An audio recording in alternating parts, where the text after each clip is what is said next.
choice.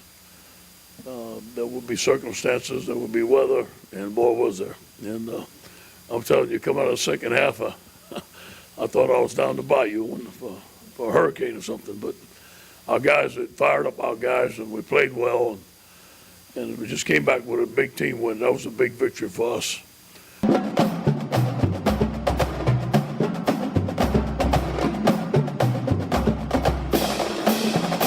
Hello, and welcome to this week's edition of Tigers Roar. Thanksgiving edition. Happy Thanksgiving to one and all. Hope it's a wonderful week, day, whatever you got going on all week long. Great time for family, friends, great food, football, basketball, whatever might be going on. A lot of folks heading to the woods to go hunting.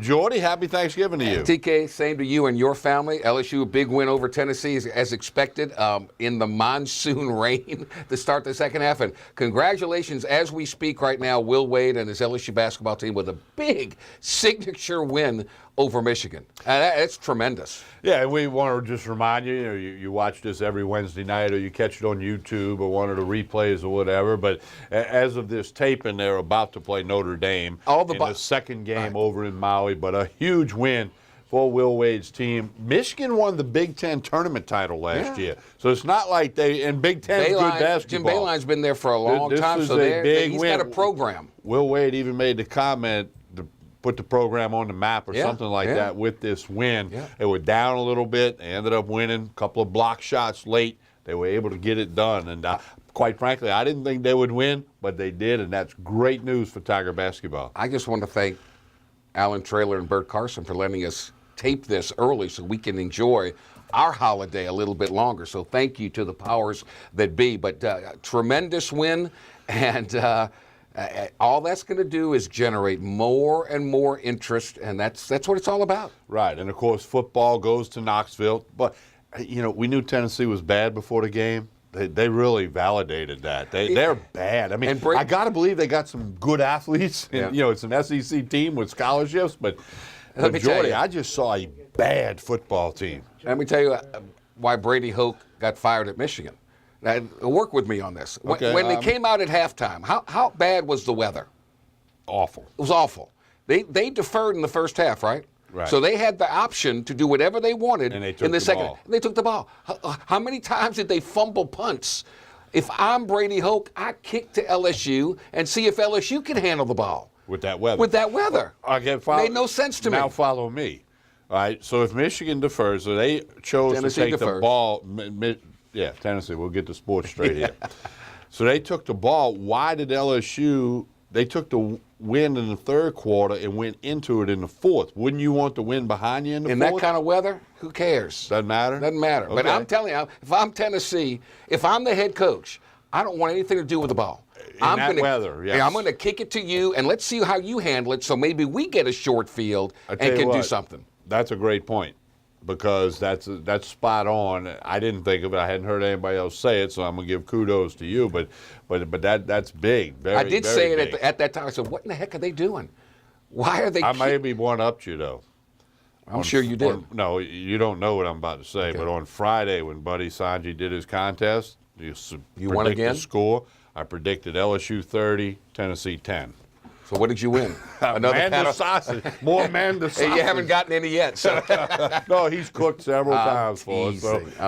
So I actually, even the blind squirrel finds an acorn some days. I hit that right. Of course, Buddy's blood pressure went up when they missed a field goal late. LSU did, and it kept me on the number. Well, but you make a great point. Brady Hoke, you're right. That was a major error. When you're looking at that weather, what are you doing? It made no sense to me, particularly when you saw what your team on special teams had done throughout. Tennessee gift wrapped the game. Why would they kept putting one back there? Gift wrapping it. They're bad. They're bad. They're poorly coached. They were poorly coached, and obviously it didn't change a whole lot with Brady Hoke. Look, there's so much on the line. We see Butch Jones fired, Jim Moore out at UCLA fired. If LSU beats South Alabama, resigned. If LSU beats Texas A&M, it could be the end of, and I think it will be the end of Kevin Sumlin. Brett Bielema, there's going to be all kinds of coaching changes, and it's good to beat Chip Kelly right now. He's just sitting there going, okay. I'm glad you brought that up. I think that'll be a major mistake, whoever hires him. When he left Oregon. He was going to leave Oregon and go to Tampa, and he decided to stay at Oregon for a year. And then when he left, they've been putting it all over social media the last 2 days. He had this big speech. I hate recruiting. I hate glad handing the alumni. I hate the rubber chicken banquet tour. That's right. I don't want to do any of that anymore. Well, now that the NFL doesn't want him anymore, now he's wanting to do all that again. I think that's a caution light to me if you're hiring somebody. I think it's a caution light if he comes to the SEC. I think UCLA is perfect because it's a big city. He's got great athletes all throughout that state, and it's a basketball school. He doesn't have to fool with all that. If he comes to SEC, Here's my I think question. it'll be a big mistake. Yeah, here's my question. What is the affinity with John Gruden? I don't understand it. Did you hear that? I mean, when's the last? He hadn't coached in a long time. It's 9 been years. forever since he coached college football. Yes.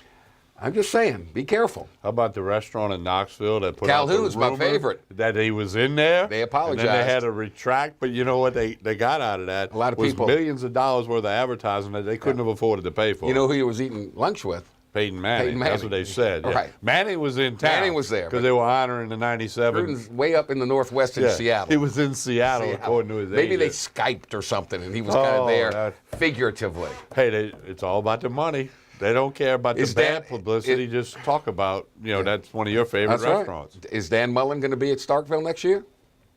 I say yeah, Is Gus Malzahn going to be at Auburn next year? maybe. I mean, the dominoes on this thing are just. I got one And look, for you. December 20th has ratcheted Yeah, we're less than a month. the speed up for these athletic directors to make decisions and to make hires. So, All right, I boy, got this is one going to be for you. fast and I'm furious. I'm gonna blindside you. You can say I have no comment or no answer. Okay. Is Matt Canada going to be at LSU next year? I have no earthly clue. A lot of rumblings. I have no earthly clue. But it goes back to, I've said this for years, you've said it for years when we're radioing and TV and it. Usually those first 2 or 3 names you hear about any job are not the one that ends up getting it. I go back last year. All you heard out of LSU rumor mill was Tom Herman, Jimbo Fisher. Mm-hmm. Neither guy got the job. But they wanted him. They went after him. But again, John Gruden, Tennessee, that was the first name came up. It's not going to happen.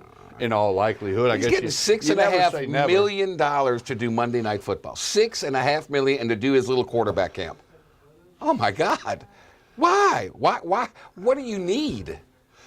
I agree with that, but what we don't know is some people can't get it out of their blood. Yeah. Mick Jagger, I would think, doesn't need money, but they still go play concerts. I know who's hurting right now is Rick Pitino. He's dying. Oh, he moved to Miami. Moved to Miami. He is. He's saying he wants to coach. He's going to be one of those that it really affects. Right. Because I think that's all he does. It's all he's got. Yeah. Crazy. But, Anyway, it'll be interesting to see. Lots of dominoes in this. Yeah, I mean, there's rumors that Ole Miss- Malzahn will go to Ole Miss has a Arkansas. coach, And needs then, a coach, okay, I so. got one for you. Where or does Lane Kiffin fit anywhere? I can't imagine. I cannot imagine that. I can't imagine that happening. I mean, he readily admitted he likes to tweet to cause issues, to get Oh, he people to tweets laugh. 20 times a there's day. no doubting. I don't think there's any doubting his football acumen. Right. But it's as a head coach, seriously. I mean, what's he doing? What's he doing? Well, okay. Everybody wants to win. It's all about winning. It's all about money. You better have a strong AD. 126 FBS teams are not going to the playoff, and That's right. 129 of them are not winning the national championship. But if AD would say, okay, we're going to pay you to be our coach, and you're not tweeting anymore. He won't tweet anymore. Yeah. Oh, I'm with you. It's You going know? to take a strong athletic director to manage that, or else he could get trampled over. I just don't see 5 years from now he's still at Florida Atlantic. Oh, I agree with that. I just don't know if right now. Well, he's not going to stop tweeting because what's he doing? He is marketing the heck out of Yeah. Florida Atlantic University. Yeah. We're talking about it tonight in Baton Rouge. Okay, so but he's not going to get on national television. so by Twitter he's getting national right. exposure. He's doing what he's doing anything he can do to generate interest there. I understand and completely. he coached on the West Coast, understand so completely. he's getting He's covering He's the everywhere. country. He's everywhere. The recruiting budget at FAU is just making sure his Twitter still works on his phone. I mean, irony of ironies. What if Tennessee called him? I tell you what, I think Tennessee they could called do him? worse. I mean, there's no doubt. It's about winning. I know. You know, speaking of winning, while we're talking college football, huge tip of the hat to the Nichols Colonels. Boy. Tim Rebowe, they lose to Southeastern last week. Thought that was a heck of a eliminated them. game. That was a heck of a game, thought that too. eliminated them from a possible at-large berth. But it came down to them and McNeese. They beat McNeese first game of the season, field goal at the buzzer, down in Thibodaux, and they get the at-large bid, joining Sam Houston State and Central Arkansas from the Southland in the FCS playoffs. And they get a home game. They will host the Coyotes of South Dakota this Saturday in Thibodaux at 3 o'clock. Terrific. So I know he's job. near and dear to your heart, so Yeah, that's he's right. an old teammate. I watched the Southeastern Nichols game on TV, and that was a fun game. That was well played. You know, I'll say this. I mean, again, he was a teammate of mine. He was a bullpen catcher. He walked on as a catcher as a freshman at Southeastern. So what do they do with walk-on catchers? Go down to the bullpen, see if you can catch anybody. Well, I'm down there as a senior. Okay, catch. I got to throw. And we stayed friends, dated sisters for a little while, stayed friends through the years. And here's the thing. Wait, you dated his sister and you still remain friends? There were 2 sisters that each of us dated. They were sisters. Okay. So, but here's the thing. He coached. He was at Destrehan with Rondell Mealy and Ed Reed, got to the Dome. Yeah. And then since then, he's coached in Louisiana the whole time, be it Nichols, Louisiana Monroe, Louisiana Lafayette. He's been in Louisiana. And right now, 105 guys on the Nichols roster. I want to say 96 or 97 of them are from Louisiana. He knows everybody. Everybody knows him. And he has done a fabulous job at Nichols. Let me tell you, I was watching the game with some friends that played football at Southeastern. And they brought up that point. And they said they wish Southeastern would do the same, have the same formula.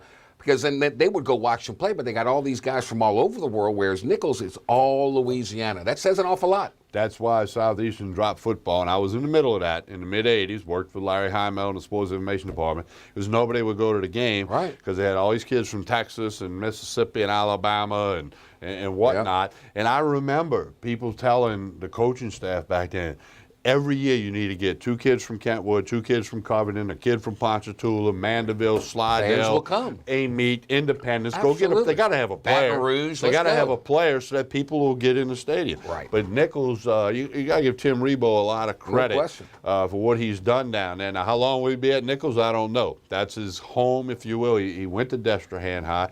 His brother was an All-American linebacker at Nichols, still holds the records for tackles down there. So there's a lot of Nichols in his blood. It's his second stop down there, so we'll see how they do. And on football, we got a long opening segment here, but that's okay. High school playoffs, really went deep. Through the roof. Oh yeah, really deep into the high school playoffs now. There's going to be some intriguing matchups, and as they always say, my alma mater's still in it. Your alma mater is going to win state. The Fighting Remember Cavaliers. where you heard it. They're going to win state in their whatever division they're in. It's a tradition. And you know, like they always say, if you're a high school coach or a high school player, if you have to practice on Thanksgiving Day, that's a good problem to have because it means you're deep in the playoffs. That's exactly that's right. Good. No question. All right, we got to get to a break. We got a lot of stuff. We'll go back over LSU, Tennessee a little bit.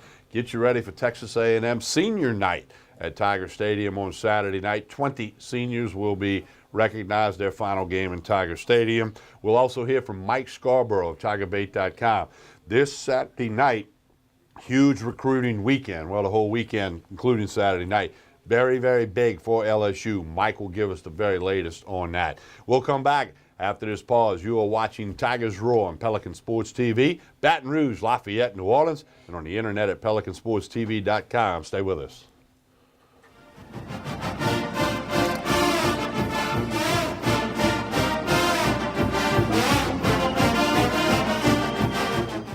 Acord Eye Clinic Vision Source is located on Perkins Road in Baton Rouge, offering full-service optical and lab work.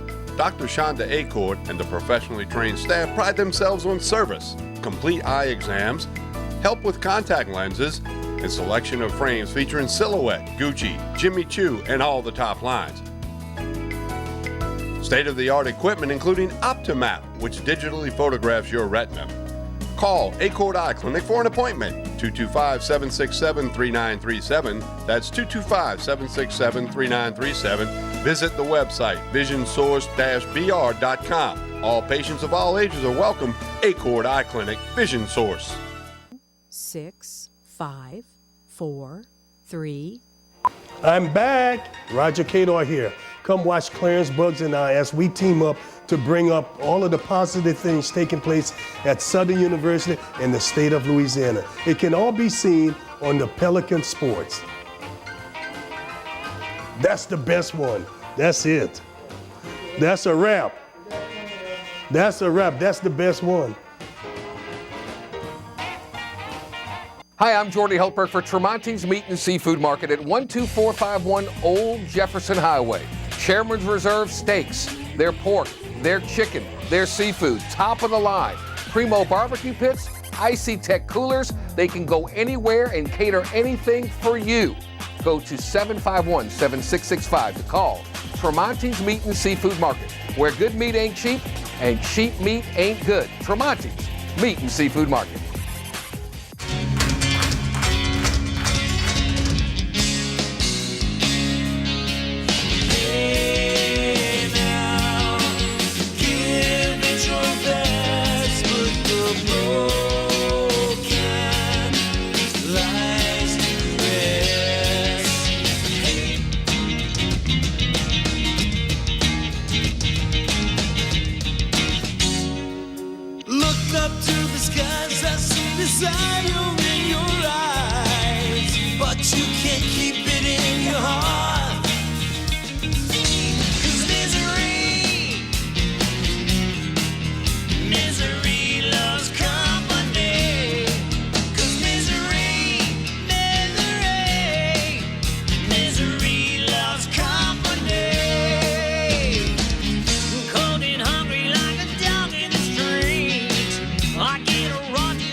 Cypress Lake Apartments are conveniently located off Segan Lane in Baton Rouge, a CLK multifamily management property. Come see this community, which has many amenities including swimming pools, fitness room, playground, and much more. 1, 2, and 3 bedroom apartments. Stop by Cypress Lake Apartments, call 225-293-6789, or go online, live at cypresslakeapts.com.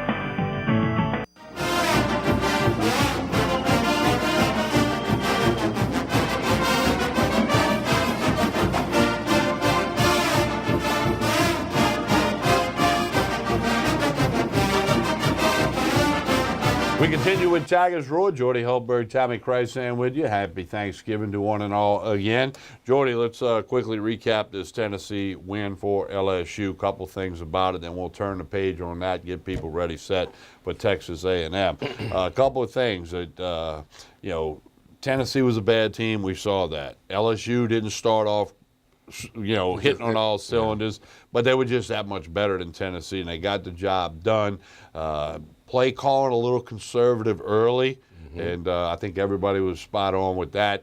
But the bottom line is they got it done. They got through the weather thing, and they get the win, and it gives them they now have 18 straight years with at least 8 wins in football. Nobody else in the FBS Power 5 conferences can say that, and now it also gives them a chance that if Saturday night they can beat A&M, it'll be 6 wins in league play for the first time since 2012. So, again, they did what they had to do against a bad Tennessee team and got the win. Which leads me to the question, if you had to give Ed Orgeron a grade in his first full season to this point in time, now he can certainly play out longer, and he has a chance to either up the grade or lower the grade, depending upon how he finishes. What would you give him at this point in time? That's a great question.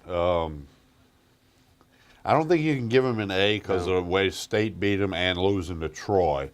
And Troy's done basically nothing since. State, little roller coaster after that. I think you got to go B+. And that you said it could go up or down. Beat A&M, win a bowl game, then it gets to A-, okay? But you can't go any higher than that because you're not going to win the Western Division. I can't give him an A. Without the West? No, because of the Troy and the Mississippi State. you get beat by 30 and you lose to a Troy team. So I can't give them an A. I'm going to give them a C+ at this point in time. Okay. Because still haven't gotten over the Alabama hump, and then those 2 big losses here. Now, you close out, win the next 2. The highest I can give them is a B, because I can't forget the Troy. I just can't forget that. Right. And LSU Power 5, that can't happen. So At home. Yeah, at home, it just can't happen. Okay, But still, that's fair. That's very fair. And I mean, I think they got their hands full Saturday night with A&M. A&M, you never know. A&M is A&M either really good or they're really bad. You never know. They've not beaten LSU since they joined the SEC, and you can back that up one notch. LSU beat them in the Cotton Bowl Always the year scares me. before they Yep, came it in. always scares me. Someone coaching for his job. Tennessee, we know they're going to have another coach, so it's going to be Just interesting. do me a favor. Don't kick it to that Christian Kirk guy. Don't kick it Let's to him. hope that's in the game plan. Right? Don't kick it to him. Yeah, Please. keep kicking it to 1 for Tennessee. And Jack Gonson's going to be the field goal kicker Yes, again. they've just said that. KJ Malone may or may not get on the field. Arden Key may or may not get on the field. So Back practicing, so that's a good sign. I don't think Malone's going to play, but do you send Arden Key out there as a senior and Geis as a senior? You know they're going. you can't do it. Can't do that, though, huh? You can't do that because 99% they're going, not 100%. Yeah, that's true. I mean, and I don't want to say why they might not go, but It's 100%. Well, I know. Yeah. major injury, they're not That's going. part of Christian Lockett tour. Nobody thought he'd I be take here that this back year, but because he's here. that is meant for true seniors who have used up their eligibility, and Correct. that's the way it ought to be. That's the way I view it. I agree. You know, I now, agree. that's just the way it goes, I guess. If Yeah. you're one of those guys, that's the way it goes. We You didn't can't have do a anything. senior day on my final game. Why not? We're playing in Kentucky for the SEC championship, and Coach Brown said, I don't want anything to deter from it. Okay. Wow. A couple of years later, he said, I made a big mistake on that. I said, yeah, you did. I remember my did. senior day, and in baseball it was a little different because, I wasn't playing in the last game because I'd pitched the day before. So that was a little bit different. I knew I wasn't, no matter what happened, I wasn't Right. getting in the game. And it didn't really bother me. Some people get bothered by senior day because I was still around all the guys. Mm-hmm. We still were hanging out and doing stuff even though baseball ended. The next year when the team ran out there, then I went, wait a minute, I don't get to do that no more. Yeah. It meant a lot to my mother and father. It would have meant a lot Right. to them. Me, yeah, okay. It would have meant a lot to them. So they did, to make up for that, they did something special At the banquet. Well, that's at the that's banquet. good. So it was okay. All right, let's It was get all a right. break in, then we're going to come back and start getting you ready for the Aggies of Texas A&M. We remind you it's a 6:30 kick on the SEC Network. That'll put the Pelican Sports postgame show on the air at about 9:30, 9:45 with Buddy Sanji and I. A beautiful graphic there from the crew here at the Pelican. LSU versus A&M Saturday night, 6:30 kick. Kick will actually be a couple of minutes after that. Under the lights where Tiger football likes to be. And as I mentioned, the Pelican Sports postgame show will hit the air immediately following the game. Radio, TV, your phone calls, your text messages. Buddy Sanji and I will have reports from the stadium with Brian Lazar of TigerBait.com, Ronnie Rance of Sports Shorts Radio, Sports Shorts TV, and the Louisiana Sports Hall of Fame Foundation. And it's a 90-minute program. TV will repeat Sunday morning in case you're partying after the game and you miss it. So we'll take a break, come back, let you hear from Coach Ed Orgeron, the head man for the LSU Tigers, right after this pause on Tigers Roar. Stay with us.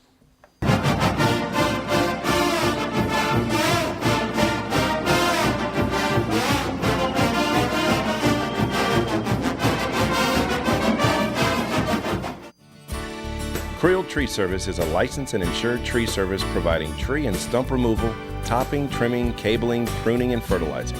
We have free stump removal with takedowns, free estimates, affordable rates, and senior citizens discounts. Call 774-TREE. That's 774-8733. Get your yard ready for the warmer weather. If it deals with a tree, call me, Creel Tree Service, 774-8733. That's 774-TREE. Cooper Road Car Care in Central has been serving customers for over 24 years. Locally owned by Donald and Gina Gaspard, they provide all types of car care, including brakes, alignment, tune-ups, oil changes, AC service, transmission, computer diagnostic, and much more. Hooper Road Car Care also provides towing services. Call 225-262-7127. Open Monday through Friday, 7:30 to 5:30, 9695 Hooper Road in Central.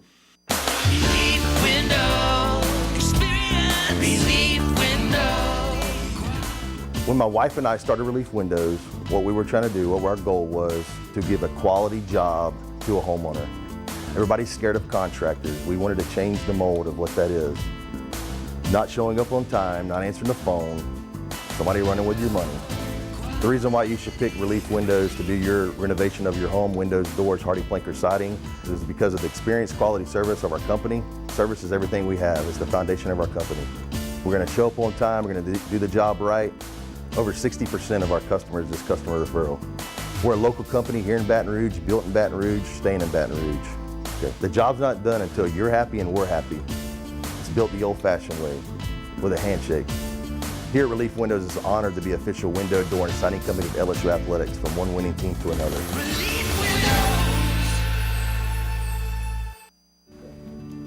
My name is Dr. Nicole Rogers, and I'm here in Old Metairie, Louisiana at Hair Restoration of the South, where your hair is our care.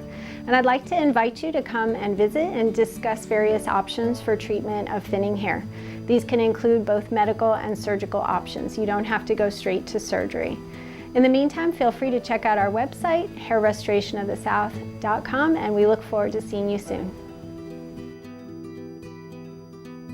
This is an important announcement. If you're between 50 and 85 and worried about your loved ones, you can still get affordable life insurance for peace of mind. My life insurance coverage is guaranteed, and I was not required to get a medical exam. I had high blood pressure and diabetes, and I got my coverage with one telephone call. No exam necessary. I'm a smoker, and I wanted to take care of my family. I called to get my life insurance and my affairs in order. I wanted to do the right thing. Call Final Expense No Exam Insurance. Your rates are guaranteed and will never increase. I called and learned that this insurance cannot be canceled even if you get sick or gain weight. And there are no restrictions on how my beneficiaries use the money when I'm gone. Approval was easy and the price was right. I wanted to do this for my children.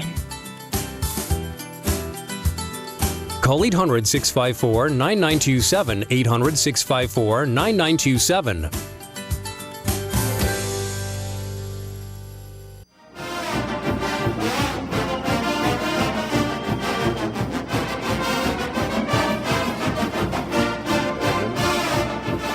We continue with Tigers Roar here on Thanksgiving week, and Jordy Hultberg, Tommy Kreisner, with you. So much going on from the high school level on up, and busy multiple time. Sports going on. Important time. It's really a busy time, and then you got the holidays and the Thanksgiving and the turkeys. And you think there's some interest in the state of Alabama this week? Yeah, they got that Iron Bowl That's a thing. pretty significant one. Yeah, absolutely. You see where, like last week, two guys got in an argument, and one of them shot the other one because of the argument over Alabama and Auburn. Jeez, it's a big thing. I don't want to live in a state. It's a big thing. I don't want to live in a state that has a football game means so much people are that shooting people are shooting each other. Yeah, well, that's Hatfields and McCoys. I thought that ended a long time ago. Oh, it'll be a big one. It's rivalry week around the country. Yeah. You got Ohio State, Michigan. You got some other big games going on, and Clemson, South Carolina, Florida, Georgia Tech, Florida State. Yeah, so it's going to be important an in those areas. Weekend, right. Very, very interesting. And we got LSU, weekend. Texas A&M. Does that really? I think LSU's a 10.5-point favorite. Mm-hmm.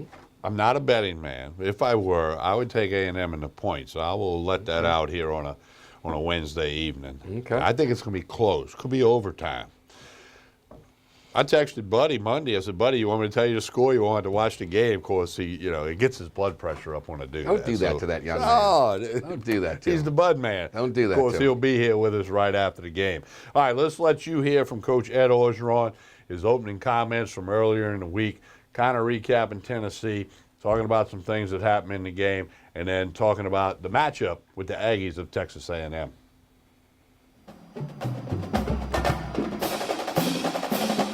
Welcome, guys. Very proud of our team. Go to Neyland Stadium and get a victory. We had a tremendous mindset. I really liked our practices all week, but I want to give Tennessee credit, Brady Hoke and those coaches. I know it must have been a tough week for them. I thought their players played tremendous. They fought. Obviously, we said that we have to block out the noise. There would be circumstances, there would be weather, and boy, was there. And I'm telling you, coming out of the second half, I thought I was down the bayou for a hurricane or something. But our guys had fired up our guys, and we played well. And we just came back with a big team win. That was a big victory for us. Some of the things that we did well on offense, ball security, again, especially in that weather. I think we tied for first in the country. Ball security with a tremendous job by offense. The 2-minute drives. We finished the game strong and we had no penalties. On defense, I just thought our defensive line may have had their best game of the year. Ed Alexander, I rarely single someone out, but is a young guy that really had a good game, a dominant play on the defensive line at nose tackle.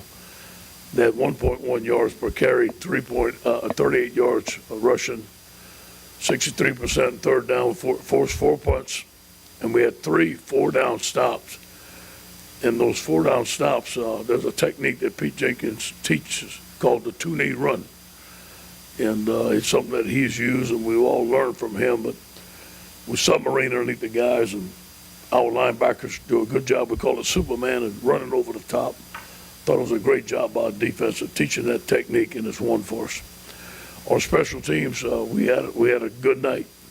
Kickoff coverage, 4 tackles inside the 20. We watched the first kickoff in the second half, and you can't see the ball on the film. Tennessee couldn't see the ball, neither could our guys. But Tennessee fell on it, but I thought it just set the tempo for the drive. Average start for Tennessee was a 17-yard line. Our punt team, obviously the 2 turnovers were the difference in the game. We allowed them 0 return yards, and we had a 50-yard net punting, down 2 punts inside the 15. Excellent job. We're penalty free. There's a lot of things that we have to improve, and I know our guys will do that. Moving on to this week, senior night, 20 seniors. Some of them have graduated, and most of them are on track to graduate. And I'm proud of those guys. I've been with them for 3 years. They meant a lot to this program. They chose LSU. They're tremendous guys, tremendous leaders, and it's going to be a tremendous night for them. Okay, about Texas A&M, a very strong team, as we all know. Explosive on offense, very talented on defense.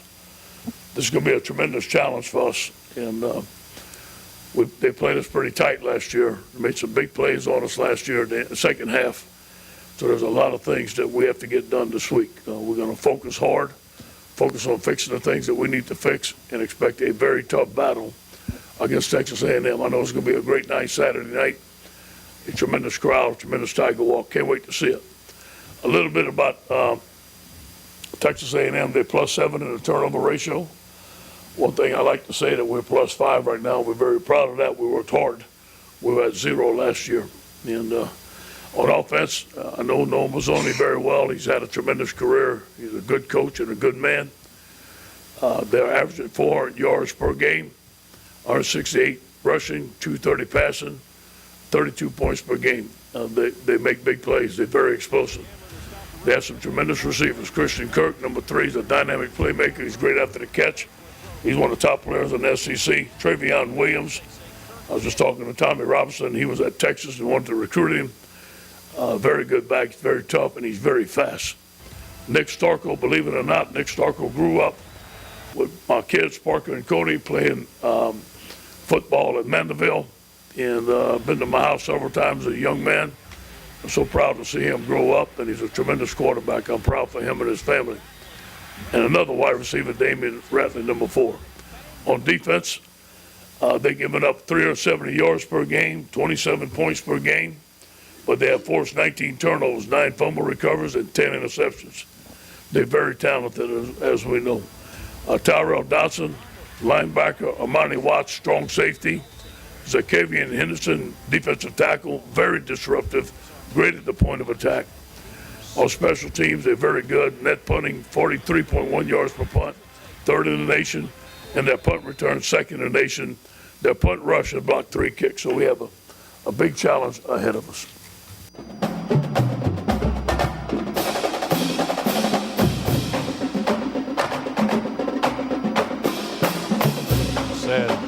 LSU football that on that senior night, the freshmen, the sophomores, and the juniors, they get a little amped up. They want the seniors to win their last game in Tiger Stadium. That's right. And I've talked to a lot of former players over the years who, they miss running out on that field in front of that crowd. The crowd is what you miss the most. Yeah. And you also, I take that back. You miss your teammates the most. Right, exactly. And then you miss the crowd. Yeah, absolutely. You all of a sudden hits you. You're not running out on that field again, and you've done it for years. Yeah. In the that case, that was the biggest decision of your life at that point in time, as you're a high school athlete and you're good enough to go play at that institution.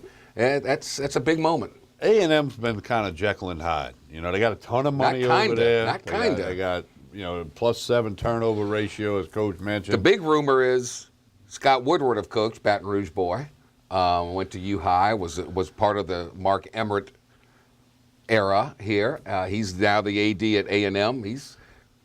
Who was the offensive coordinator at LSU when he was with Mark Emmert and Nick Saban and all that? Jimbo Fisher. Jimbo Fisher. There's a big talk about that possibility. Who knows? Now, and then you got the president of Florida State saying Jimbo Fisher will be here forever. That's not a good statement because inevitably that's not true. Yeah. Now, does he retire there one day? I can't answer that, but you never know. And I think you made the point a little earlier. The coaching carousel that always spins, going to spin a little quicker because we're less than a month from the early signing period, that's December pivotal. 20, 21, 22. And don't forget, coming up in a little while, about half hour, we'll have Mike Scarborough of TigerBait.com. This is a big recruiting weekend. Gives LSU an advantage. Gives Ed Orgeron an advantage. Yeah, because he will be the coach. He's there, and he's like, okay. And there's all these recruits that committed to Tennessee. They're dropping like flies. They're dropping like flies. At Ole Miss, they're going to be some guys that are going to transfer. How about there's a defensive back at Ole Miss that has petitioned the NCAA. This could open a can of worms. Oh. He has petitioned the NCAA for a waiver which would make him immediately eligible at any other school because he was misled by the athletic director and the head coach. If I'm the about NCAA, the pending sanctions from the NCAA. Do it. I think they should do it, but that's going to open a can of worms. This is why they won't do it, because a school that's going to get penalized, or if they're getting penalized, it means they did something wrong, they will flock out of there like crazy. Well, they should. Yeah. If you're dumb enough not to see what's happened in college basketball and what's happened in some football institutions, shame on you. You should lose everybody. Well, we'll be curious to see the NCAA's answer to this. Let's play on a level playing ground across the board, and Power 5 schools, let's all come up with an agreement of how you're going to schedule. In other words, you get one. I understand the FCS schools and how valuable these games are monetarily. So you get one of those. But you got to schedule a really good Power 5 non-conference school, and then you play a team like a Troy or something. But everybody plays under the same rules. Everybody plays the same amount of conference games, if at all possible. Yeah, and I think that we're going to get a movement to that. I think the SEC is going to play more than eight conference games one day. They need to. You can't play 9 because of the imbalance. You know what? If the coaches, so you go to 10. If the coaches don't like it, don't take your paycheck. Yeah, go coach somewhere else. Go coach somewhere else where the schedule's not as tough and earn $1 million instead of 5 or 6 or 9 or 11. 7, 8, 9, whatever it might be. Come on. Yeah, it's ridiculous. Well, I agree. Something's got to be done. Because I'm a fan, and I don't want to see Troy. And I don't want to see Chattanooga. I'm sorry, I don't. And every stadium in the conference has had trouble putting people in the seats, not just staying in the seats. I'm talking about in the seats. Play games. This year, and it's not a new thing this year, but for over years it's probably magnified a little bit this year. Ticket prices are up, parking passes are up, everything. Help the fans. Give us a product. Give us a game we want to watch. I don't want to see Troy. I don't want to see Chattanooga. I've been saying this for years. Yeah, no, I told our coach. Rudy Macklin and I walked into Coach Brown's office one day and said, Coach, let's play the best. You'll get our best. You'll get our best. We don't need to play East, West, North State. I understand you want to play Tulane, you want to do it, but let's play. Let's go. So he did. We played UCLA. We played Washington. We played, Big Ten schools. And it was fun. Yeah. It was fun. All right, so anyway, again, the kick's right after 6:30. on Saturday night against A&M. We'll have the Pelican Sports post-game show right after your phone calls, your text messages. You know the drill on that. We'll take a break. When we come back, we'll hear more from Coach Ed Orgeron, the head coach of the Tigers. Some question and answers with the media. That's coming up next after this pause on Tigers Roar. Stay with us. I don't think football coaches are going to like it.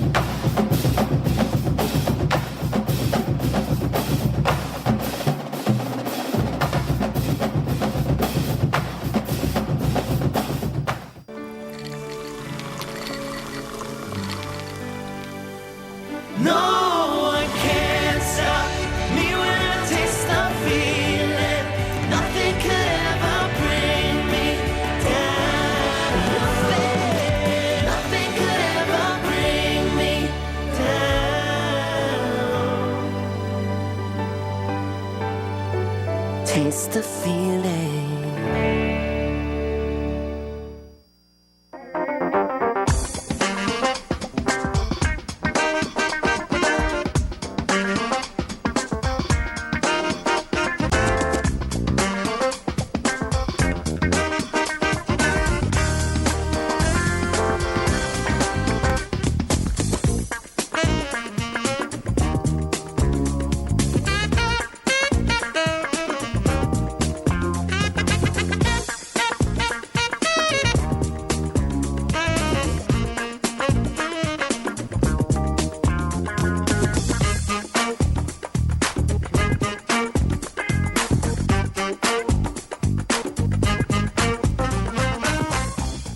Woodburners, serving South Louisiana since 1977, is a family-owned and operated company with over 30 years of experience. They're the fireplace experts, providing upscale products at an affordable price. Fireplaces, glass doors, wood stoves and stove chimneys, mantles, screens, gas logs, and tool sets. Visit online at woodburnersinc.com. Call 225-752-2590 or stop by 10510 Airline Highway in Baton Rouge. Hi, I'm Roger Kador. I'm here to tell you about Smith, Shanklin, and Sosa. You won't find them on billboards, but you'll find them in the courtroom where real lawyers are. You see, billboards do not solve cases. Real trial lawyers do. So if you're hurt and need a lawyer, call 225-223-6333. Hi, I am Dr. Farrell Frugier Jr., and I am a general dentist at Frugier Family Dentistry. I was born and raised in Baton Rouge, Louisiana. I went to Catholic High School, LSU, and LSU School of Dentistry in New Orleans, where I received my DDS degree in 1986. I always have and will continue to be committed to continuing my education, to invest in technology which makes the diagnosis and delivery of dentistry more thorough, more comfortable, and more aesthetically pleasing. In our practice, we are here to serve the patients. We want to improve their quality of life and to develop relationships with our patients. In dentistry, we have a chance to impact lives on a daily basis, not just by doing dentistry, but by getting to know them and being a part of their life. We also believe in giving back to our community. So every year, we give back to the Greater Baton Rouge Food Bank, Toys for Tots, and Mary Bird Perkins Cancer Center. Please stop by and visit our office. We would love to take care of you and your family. For Total Home Pest Control, who are you going to call? Call the Bug Man, 923-BUGS. For total pest control for your home or business, call the original Salvat. Call the Bug Man today, 923-BUGS.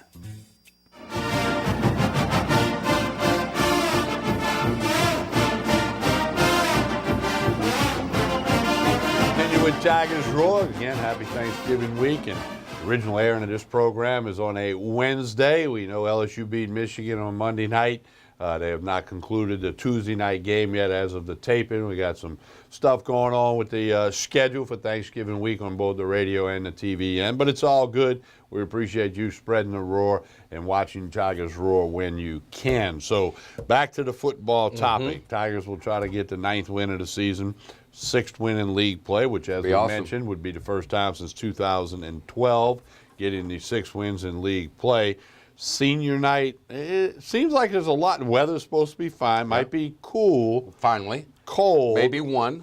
maybe one time a year. As of midweek, no rain in the forecast. So yeah, we'll see. It's can always they get a big crowd? We were talking about that before. The crowd. I mean, this is the final game. It's A&M. It's supposed to be a rivalry. It's not. Senior night. Trying to get 6 wins in league play, 9 in the season. Can they get more than 70,000 in there? I would hope so. I would hope so. I mean, they're not going to get 102, but can they get into the 80s maybe I would for hope the so. seniors, for the players? But a lot of people head out of town, and a lot of people I know are hunting. A lot of people go hunting. A lot of hunting and fishing on the Pelicans, so I'm talking to some of those people. They're going hunting. So it's not for a championship. People have the right to do what they want to do. Tickets have already been sold, so LSU's not worried about that. They're worried about concessions, obviously. I don't know. I don't know what to expect. I would probably say no. That they don't get into the 80s? No. No, I wouldn't think so either. I would hope they do. You would hope they do, Absolutely. But probably not going to happen. Coach Ed Orgeron, as he usually does, takes a bunch of questions from the media about things that happened in the Tennessee game, about things coming up, about the injuries, about players. We got a little bit of that for you now. Here's part 1 of the question and answer session with Tiger head football coach Ed Orgeron.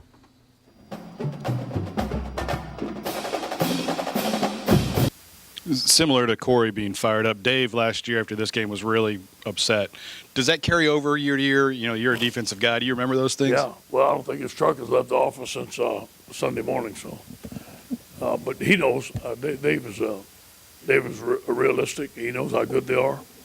He knows where their strengths are, and he's going to do a good job this week of defending them. Coach, like you said, you're going up against a tough opponent this week, but you've got 20 seniors playing in their final game in Tiger Stadium, and it's always a magical experience. Former players always talk about how they love getting to play. Do you think those seniors are going to help use that emotion playing their final game to kind of help hopefully get the W this week? There'll be a lot of emotion, and these guys are going to be fired up to win for their teammates, and our teammates are going to be fired up to play to win for them. So I think that there's a factor there, but after the first play, that all goes away. It's about alignment, technique, and execution. Just emotion won't get it. Now, emotion with all that, with execution, will get it. So we have to put the emotion and the execution together and play for 60 minutes. I watched the film again this morning. I think it was 54-33, and they were on the goal line fixing to score. So we understand what type of game this is. Ed, at end of September, things were not good at 3-2. What did you do to keep everything together? The 1-5 out of the last 6, and then how important is it to finish it off this week? Yeah, thank you for saying that. We have to look at ourselves. We're 3-2. We're not playing very well. You had LSU, and frankly embarrassed. And that's what brings out the best of you in a coach and a player. And I think the leadership, I got to thank the guys for the leadership, the way we practice. Thank God that the field goal kicker missed that extra point at Florida.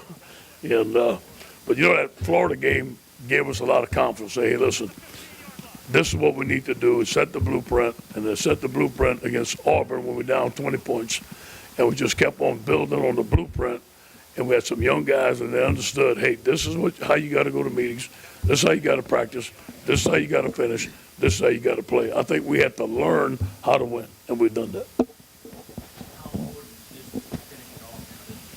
It's everything.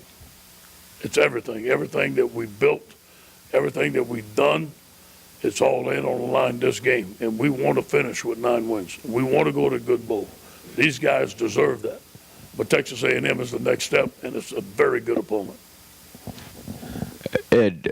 Ed Paris is kind of included in that 20 senior, but do you expect him to actually use that medical? I think he's coming back. I think he's going to have a medical retro. I think he's coming back. John Chavis, he hadn't been here in 3 years, but he's still recruited. Obviously, some of these guys. Yeah.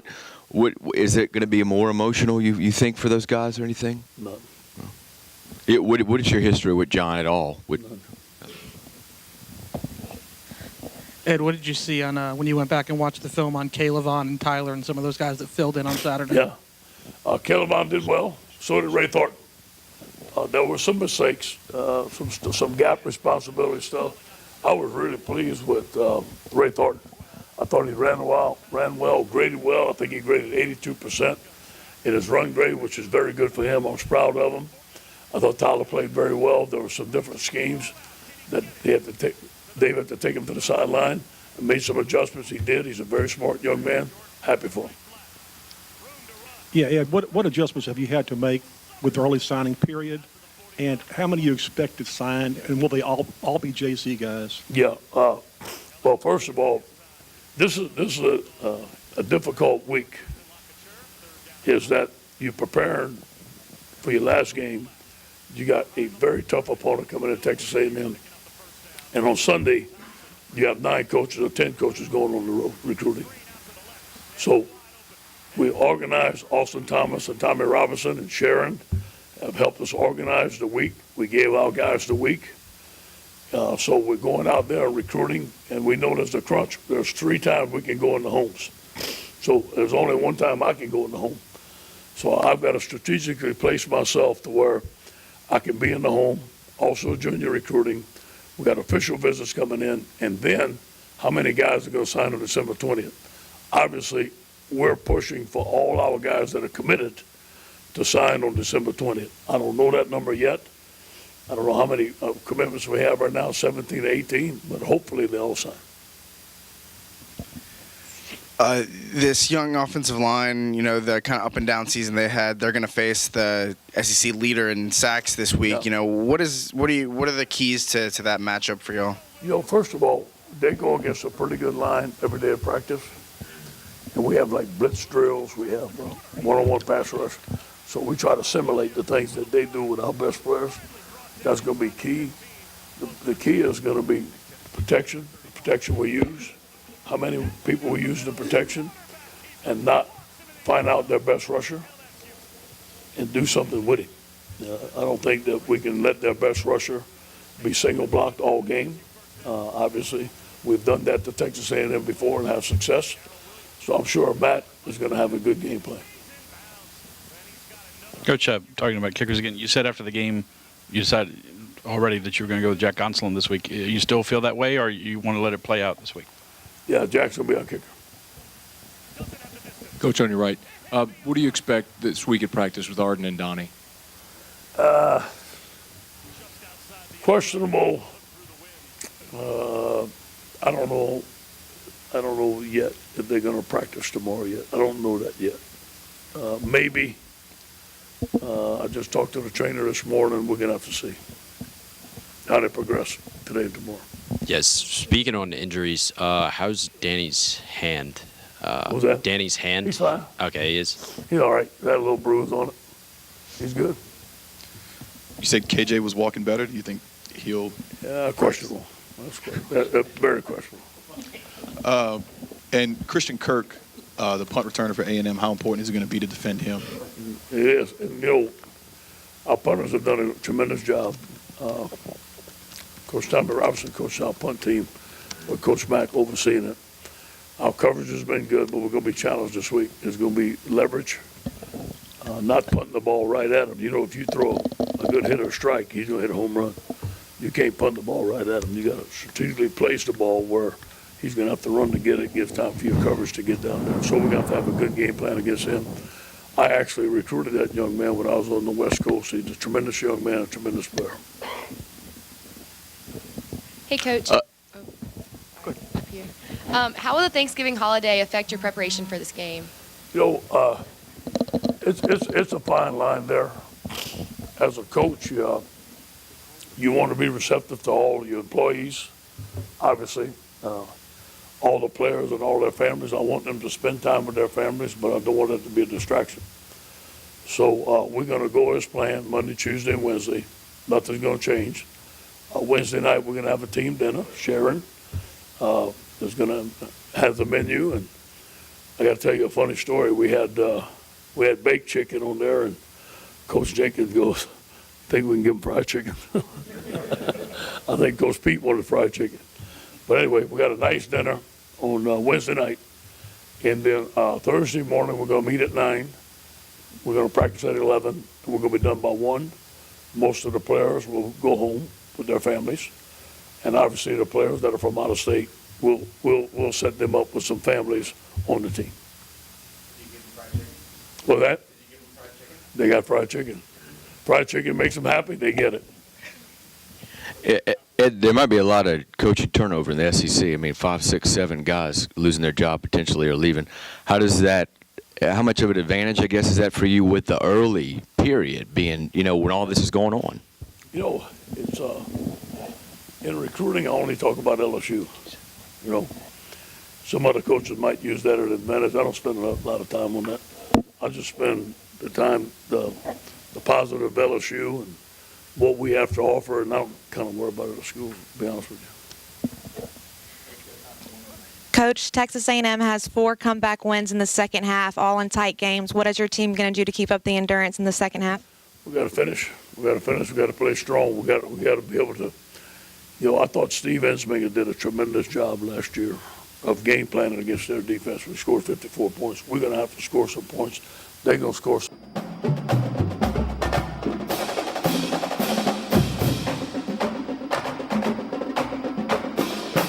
Tigers roar here on Thanksgiving week. Should have mentioned this a little bit earlier, but we'll get to it now. LSU's punter, who happens to be 27 years old due to a minor league baseball career, product of Zachary High School, Zach Von Rosenberg was named Southeastern Conference Special Teams Player of the Week, and that was not a good night for punting the football with the wind, the weather, the rain, but he had a spectacular night, including a career-long 60-yard punt, put down 3 of his 5 punts inside the 20-yard line, and he played a key role. They fumbled 2 of his punts, so Zach Von Rosenberg, Special Teams Player of the Week, nice honor. As my buddy Doug Morrow said, kicking from the left side, different kind of a spin. You don't practice against that. I mean, you're going to find a left-footed punter in practice all of a sudden. That wind swirling, that number one, boy, he didn't want to be anywhere out there. After that first one, they put him back out again. He fumbled another one. So they gift-wrapped it. Thank you, Tennessee. I get it, because when he dropped that first one, and then, of course, he dropped they put him back out there because you want to get him back out there. Okay, you're better than that. He dropped the second one. He didn't go back out there again. It was like, okay, you had your second chance. We're running somebody else out there. Absolutely. Next time. So that was a nice honor for Von Rosenberg. I thought Ed Orgeron touched upon it, how it gave us a really good insight into the recruiting aspect and what has to happen. It's like, you got a lot of players coming on campus, and as you said, we'll talk to Mike Scarborough here shortly about that. And then game's over Saturday night, Sunday morning, they're on the road. The 20th is coming quickly, and they've got to make hay while the sun is shining, as they say. The coach said something. It's the first time I heard any coach say it. But, Mike Scarborough, who'll join us shortly, talked about, with this early signing period, we don't know what's going to happen. We don't know if it's good, if it's bad. But Sign them all. We got to let it happen for a few years and then figure out consequences, be it good, be it bad. But Coach Orgeron made the comment in the tape we just played that they want all the kids who are committed to them to sign and get it done for a couple of reasons. One, then they can't change their mind. 2, you stop spending money recruiting them all the way to the first Wednesday in February. Nobody else gets to get them. Nobody else cherry pick. How many late commitments? How many commitments do you have that flip at the end all of a sudden? So, it happens. Absolutely. You want to get them all. And why wouldn't they? If they've already committed, why wouldn't they sign? Unless that commitment absolutely means squadooch, which in a lot of cases that's exactly what it means. Here's another positive out of that. If you're the coach, okay, and you we'll just use the number 15. You tell these 15 kids, look, you've been committed to us, get your paperwork in on the 20th and go from there. Well, if that kid doesn't get his paperwork in, that's letting you know that commitment may not be solid. Absolutely. Whatever position he plays, you got the next guy on the list. Like, okay, this Holberg kid, he didn't send us his papers. He's been squeaking and tweeting and Instagramming that he's coming to play with us, and now he didn't do his papers when he could. We're going to get this Poche kid because it doesn't look like Holberg's going to stick with us, especially at LSU where you don't have a head coaching change. Exactly. So, So again, we're going to learn. We're all going to learn as it goes with the coaches, because believe me, that recruiting animal is a vicious animal. Coaches hate it. I like it. Is mudslinging. I mean, it's vicious in a lot of spots, in particular in the SEC. Because when you remember when Urban Meyer got to Ohio State, and he did what he did at Florida, all the other coaches got mad because there was this unwritten rule in the Big Ten. If somebody made a verbal commitment, you backed off of them and let him. No, ain't the way Urban Meyer and SEC does it. So now the Big Ten had to change because they had to keep up with Coach Meyer because he had to do that in the SEC. So I mean, there's a lot of balls in the air, as they say. I would imagine. I'm not going to say 100% of the committed players will sign, but I would venture that the percentage is very, very high on this. That they sign and get it over with. In the early period? Mm-hmm. I'm going to agree with that. I'm well over 80%, I believe. I agree. And maybe it touches into the 90 percentile. I don't know. But I think the coaches are walking in the dark a little bit too, because, I mean, well, what does the kid say? Look, Coach, I am committed, but I just want to wait till the first Wednesday. Why you want to wait? Well, because then the coach says, if you don't do it, your scholarship's off the table, and it may or may not be there on the first Wednesday in February. I want to go take my official visits. I want to see the country. Because once you sign, you can't visit, right? That's right. Am I correct with that? That is correct. Yeah. So you're off the market. Yeah, you're off the market, and the coach can talk about you. Exactly. Whereas they can't before. Exactly. So there's going to be some issues that come up. So players now start to take official visits in their junior season. After their junior year, they'll take official visits. So, I mean, there's ways to get around it. I would expect that the majority will sign. Yeah, I would think that would be the case as well. The Tennessees, the Floridas, Ole Miss. How can they possibly sign? They're not going to get anybody unless they've identified they get a their coach. head But then that coach has to get a stay. You talk about have to act quickly and swiftly and succinctly. I don't see how that happens. And here's another card that'll get played. Okay, let's say there's a kid, and I'll use the names because it's pertinent. Let's say there's a kid that's balling it down between Ole Miss and LSU. And you get to December 20th, and you're the LSU coach, you're saying, they don't have a coach yet. You better come with us. They're going to get somebody you don't like. That and the fact, they got a coach, but the NCAA still hasn't told them what their sanctions are. What are you going to do? It's going to be interesting. Ole Miss is the rich are going to get rich. I got a feeling the rich are going to get richer. I agree. I really believe that because it's inevitable that all coaching staffs have some turnover, okay? Even if you go to the playoff, there's going to be a coach or two that's going to leave and take another opportunity, whatever that may be. So it's going to get interesting. It's going to give us plenty to talk about, radio and TV, that week before Christmas, when normally you're just trying to talk about the fried chicken bowl or something. That's exactly why UCLA fired Jim Mora when they did, immediately after that game, because they want Chip Kelly, and they know Florida has already been to visit Chip Kelly. They want to get in the hunt. So it's just going to mean coaching changes are going to occur earlier, during seasons. It's going to be a quick trigger.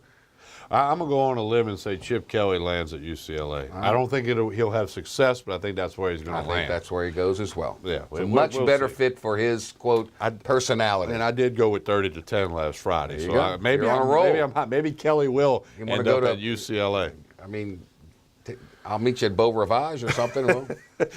Actually, it was funny. Somebody saw my post on Facebook. Someone asked me on Facebook well before the kickoff, what did you predict for the score? They didn't hear it on radio, so I typed it in. Well, then after it ended up being correct, somebody put, can you give me some lottery numbers, please? Yeah, exactly. Louisiana Lottery, give me some Powerball numbers. Exactly. I said, well, I don't know if I could do that. I wish I could, because I would do it, and we would all have fun. We're going to take a break. When we come back, Mike Scarborough of TigerBait.com will join us. Very important recruiting week for LSU this weekend, and we will certainly want to talk about that big recruiting week. How many players will show up? You need running backs, you need quarterback, you need wide receiver. I think LSU is going to be fine. Offensive line, defensive line, you got to get people like that. But skill position, a lot of question marks there for next year. Well, we're going to get some of them answered by Mike Scarborough of TigerBait.com when we come back with more of Tigers Roar. Spread the roar. Baton Rouge, Lafayette, New Orleans, and on the internet at PelicanSportsTV.com. Stay with us. Sprinkle spice. Good stuff.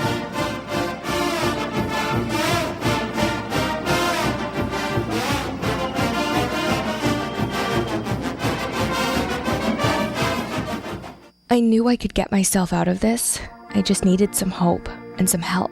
I took the first step to recovery when I made the call. If you're depressed, drinking, and using drugs, you may need help. And the Affordable Care Act guarantees coverage of substance abuse. Call the Addiction, Hope, and Helpline now for a free assessment. I had problems just getting to sleep, drinking and using pills every night. I feel like I'm losing control. I'm afraid I'll lose my job or even my family. Are you losing hope? You can recover and get back on track. Call now for hope and help with proven, gentle recovery programs. I never thought that I could be somebody who didn't drink and use drugs. I have something to hold on to for strength. I'm in recovery, getting the help I need. Call the Addiction, Hope, and Helpline now for a free assessment with someone who cares. Call 800-383-8177. 800-383-8177.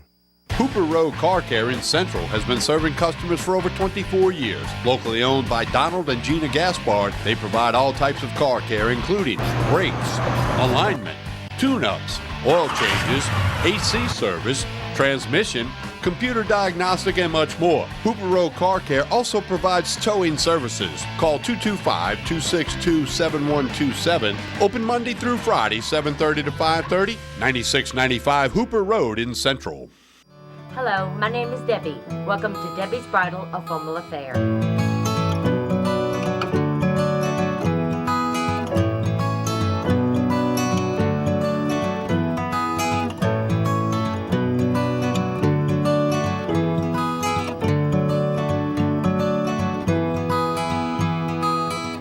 My name's Raven. I work at Debbie's Bridal, and she makes your dreams come true.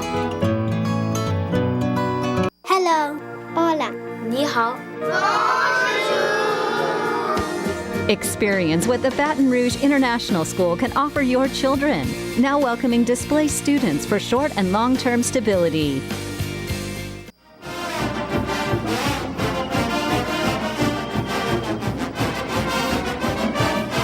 We continue with Tigers Roy here on Pelican Sports TV. Jordy Hultberg, Tommy Chrysan with you.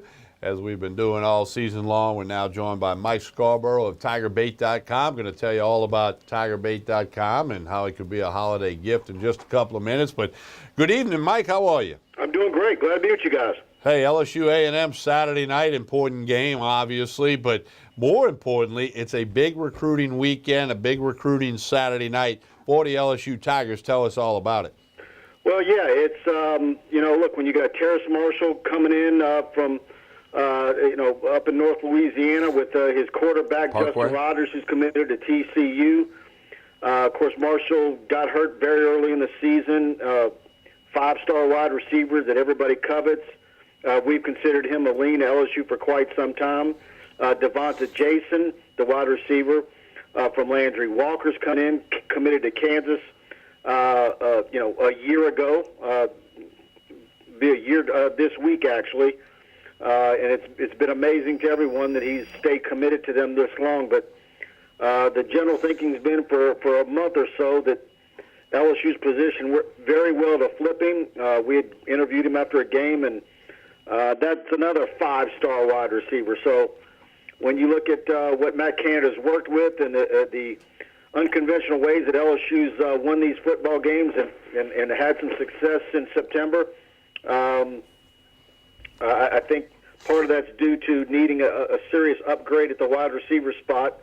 Not just personnel. We'll see if in the offseason if there isn't a change as far as who coaches that position.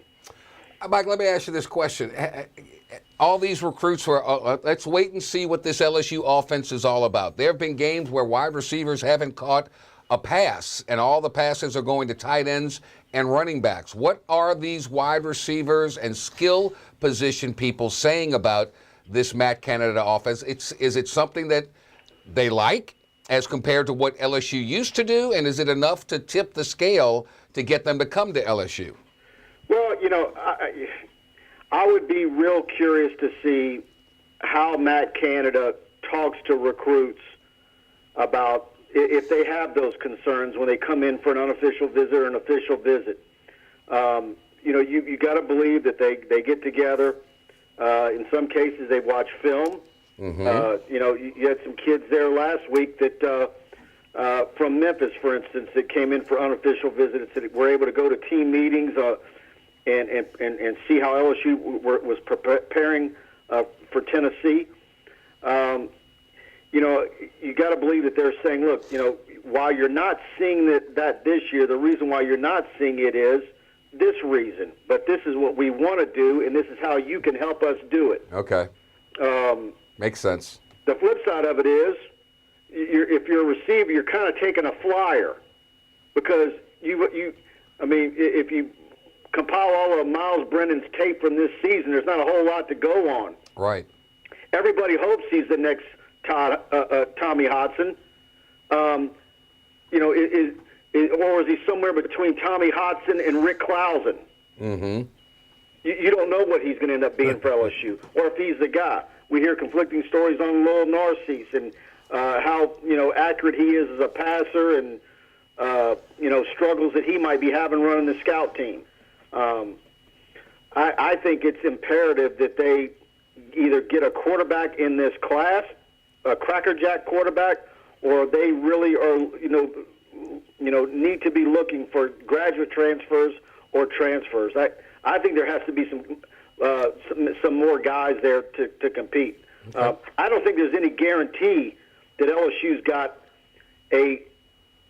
that somebody that's currently on the roster is the quarterback to lead LSU to be a national figure in college football again. When I say national, legitimately able to compete with Alabama, to go to Atlanta, possible playoff team, or, you know, et cetera. Or are they, you know, because of the way that the schedule falls, and with, I mean, we're discussing it on the Tiger Bay message board right now, and you know, and it's not taking a swipe at Ed Orgeron. I mean, he's, you know, if you give a mulligan for Troy with the suspensions, the injuries, and growing pains of a new staff, which I think a lot of people are willing to do. A lot of people predicted 9-3 in the preseason, and it looks like they can get there. Probably will get there, and possibly a 10-win season. But they are 1-3 against the 4 teams on the schedule with winning records. Mm-hmm. So, you know, and you've got 4 coaches on LSU's 2017 schedule that lost their jobs, possibly 5, depending on what happens with Sumlin after this weekend. Right. So the SEC isn't. The schedule isn't a typical LSU SEC schedule. It's not a typical SEC year. It's a league in flux, and I think that has benefited Ed Orgeron. And I even predicted that in the preseason, that I thought he would be the beneficiary of, not only because of what else you had back personnel-wise, but because of how, you know, all the question marks and issues that all the other SEC schools on the schedule had. So, but then next year it all changes. You know, you start looking at the question marks on that LSU roster, new quarterback, running back, you know, losing Arden Key and Geis, and some of the defensive backs that might go, and whether Weathersby or Clapp return, you know, and then that's not different than anybody else, but it's when you add Miami with 16 returning starters in your opener in Georgia, and you know, that schedule next year is going to be, you know, tough. The home team usually wins LSU Auburn series, so you're going to Auburn. So you can look at that schedule and what's returning, and easily come up with 8-4 or 7-5. Mike, let's talk quarterback position. You've said for many, many years that, you know, LSU needs to sign at least 1 quarterback each and every year, in some years 2. We know quarterbacks transfer. That happens across the country. That don't work out when they get somewhere. It's not what they thought, whatever. Somebody else is better. You're standing by the fact that they've got to get 1, if not 2, quarterbacks signed. Yeah, you know, and if they're not able to flip, you know, a Justin Rogers, which everything looks like he's going to stick with TCU, but you never know what can happen this weekend. You know, then you're starting to look at you know, James Foster, the kid from Alabama that that was committed to Missouri. Florida State offered at the end of last week. Kid from Sidney Lanier in Montgomery. You know, they've got to get somebody. If it's not on signing day, either a graduate transfer. You know, to me, you have to not. You know, obviously McMillan is not progressing, and he's not a guy that you really consider. There's conflicting reports on how Narcisse is progressing. Man, you need some more bodies in there. Let me ask you this question. You mentioned Broadway and Rogers coming in this weekend. Give me another name or two that are very prevalent that are going to be on campus for this A&M game that LSU would love to get. The biggie going into the season and talking about needs was offensive line, and Badara Traore, the offensive tackle from Brooklyn, New York, ASA College, junior college, offensive tackles, 6'6", well over 300 pounds, 320. He'll be there. You got Justin Watkins, the athlete, who was one time committed to LSU, Texas, Florida State. I mean, he's can play either wide receiver or defensive back. 6 foot, 170 pounder. He'll be in. There's a possibility for him. And then you've also got Damian Lewis, another junior college offensive guard from Northwest Mississippi Community College, Senatobia, Mississippi, who will be there. Could be some others that are added to the list, as well as a huge number of unofficial visitors. So it's going to be a very big recruiting weekend. Then you go into the month of December, the early signing period, and like Ed Orgeron said Monday, he wants all of his commitments to sign in the early period. Is that going to be a trend, you think? All these coaches, that's going to be a trend. All these coaches are going to want to get all their kids who are committed signed and get it over with. Yeah, now that this thing's getting closer, you're seeing the panic that athletic directors are going through with, if they're making a move on a coach, how they've got to hurry up their timeline. You don't have the luxury of hiring a search firm and taking your time and doing a ton of interviews. I mean, if you're an athletics director, you really have to do like, Bobby Louder and those guys were wanting to do years ago and upending Tommy Tuberville, going up and trying to get Petrino behind Tuberville's back and doing such things, or having a pretty good idea of who you can get. Because this early signing period could absolutely crush you if you're at a tipping point in your program where, you've got a lot of holes to fill on your roster. You've got kids that are, depending on your school, if you're in a geographic area where you typically have to recruit well out of state, you're going to lose a bunch of commitments if you make a move on a coach. So you've got to move quick. You just wonder, who does this benefit in the long run? And while we've all wanted an early signing period and talked about it for years, you just wonder when all the dust settles on this one, if you're not thinking, you know what, maybe they need to go back and just have the single signing day.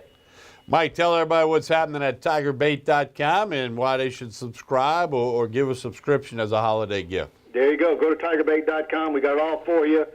Will Wade and what they're doing, and a big win over Michigan. Everybody's absolutely excited about that, staying up past midnight watching that one. And so we've got basketball coverage, recruiting, football team coverage.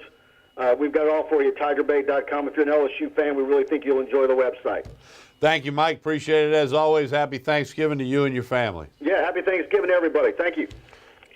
All the coaches are going to want to sign in the early sign-up period. If not, why have it? Right. Why have it? No, So, and I think the point Mike made, these schools who don't have a coach as we sit here Thanksgiving week, they got to make it happen pretty quickly. Then you got to put staffs together. I agree. Might be a little chaos. Yeah. That 10 days for that signing Does period. Les Miles get a gig?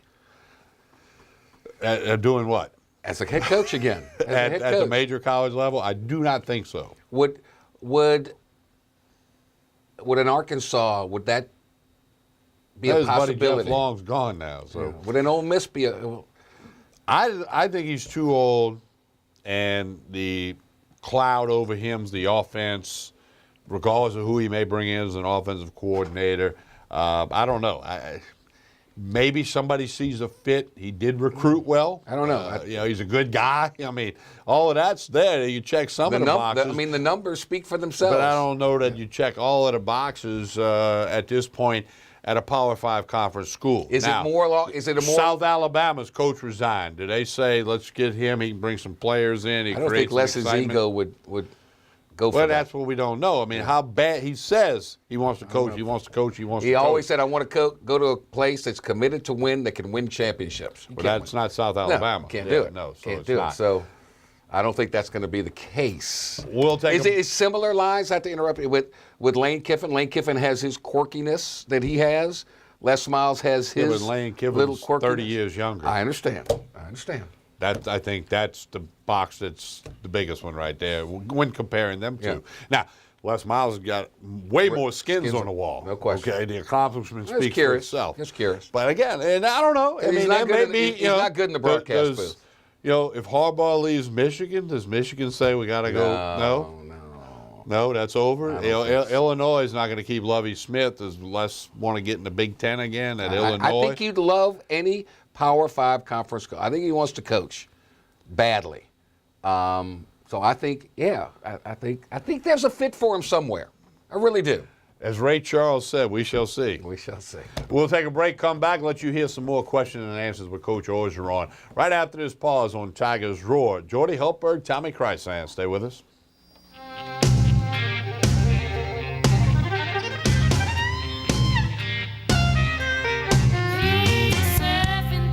Channels with his little remote, wolfing down Cheetos. I hope he don't choke between Monday night football and Friday night fights. I'm lucky if I get to see a show that I like.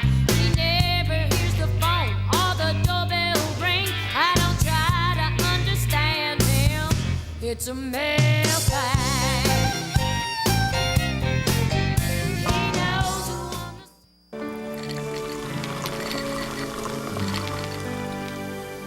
No one can stop me when I taste the feeling. Nothing could ever bring me down. Nothing could ever bring me down.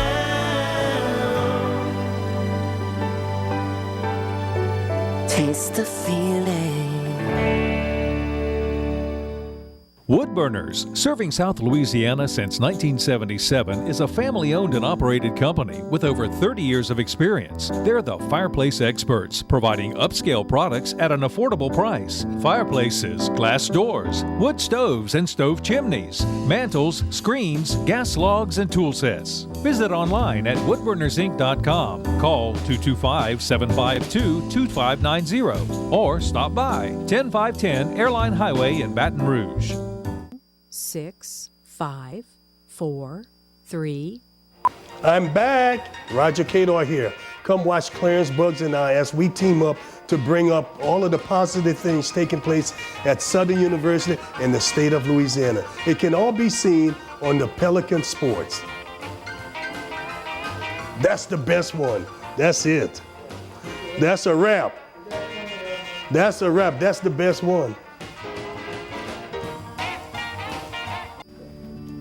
My name is Dr. Nicole Rogers, and I'm here in Old Metairie, Louisiana at Hair Restoration of the South, where your hair is our care.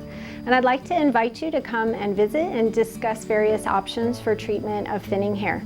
These can include both medical and surgical options. You don't have to go straight to surgery. In the meantime, feel free to check out our website, hairrestorationofthesouth.com, and we look forward to seeing you soon. Cypress Lake Apartments are conveniently located off Segan Lane in Baton Rouge, a CLK multifamily management property. Come see this community, which has many amenities including swimming pools, fitness room, playground, and much more. 1, 2, and 3 bedroom apartments. Stop by Cypress Lake Apartments, call 225-293-6789, or go online, live at cypresslakeapts.com.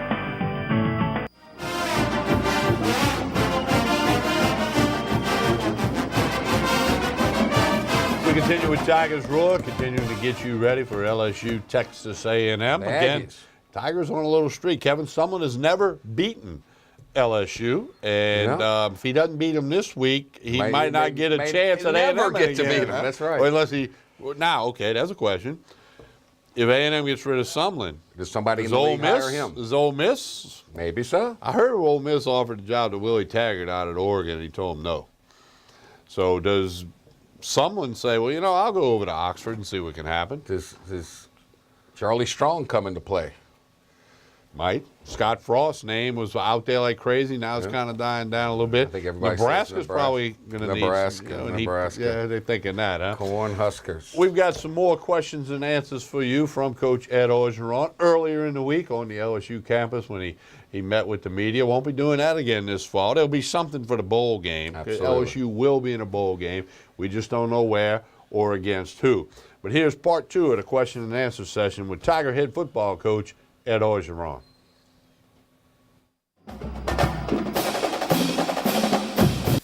Similar to Corey being fired up, Dave last year after this game was really upset.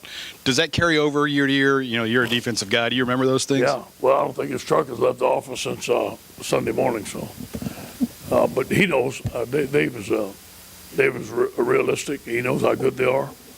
He knows where their strengths are, and he's going to do a good job this week of defending them.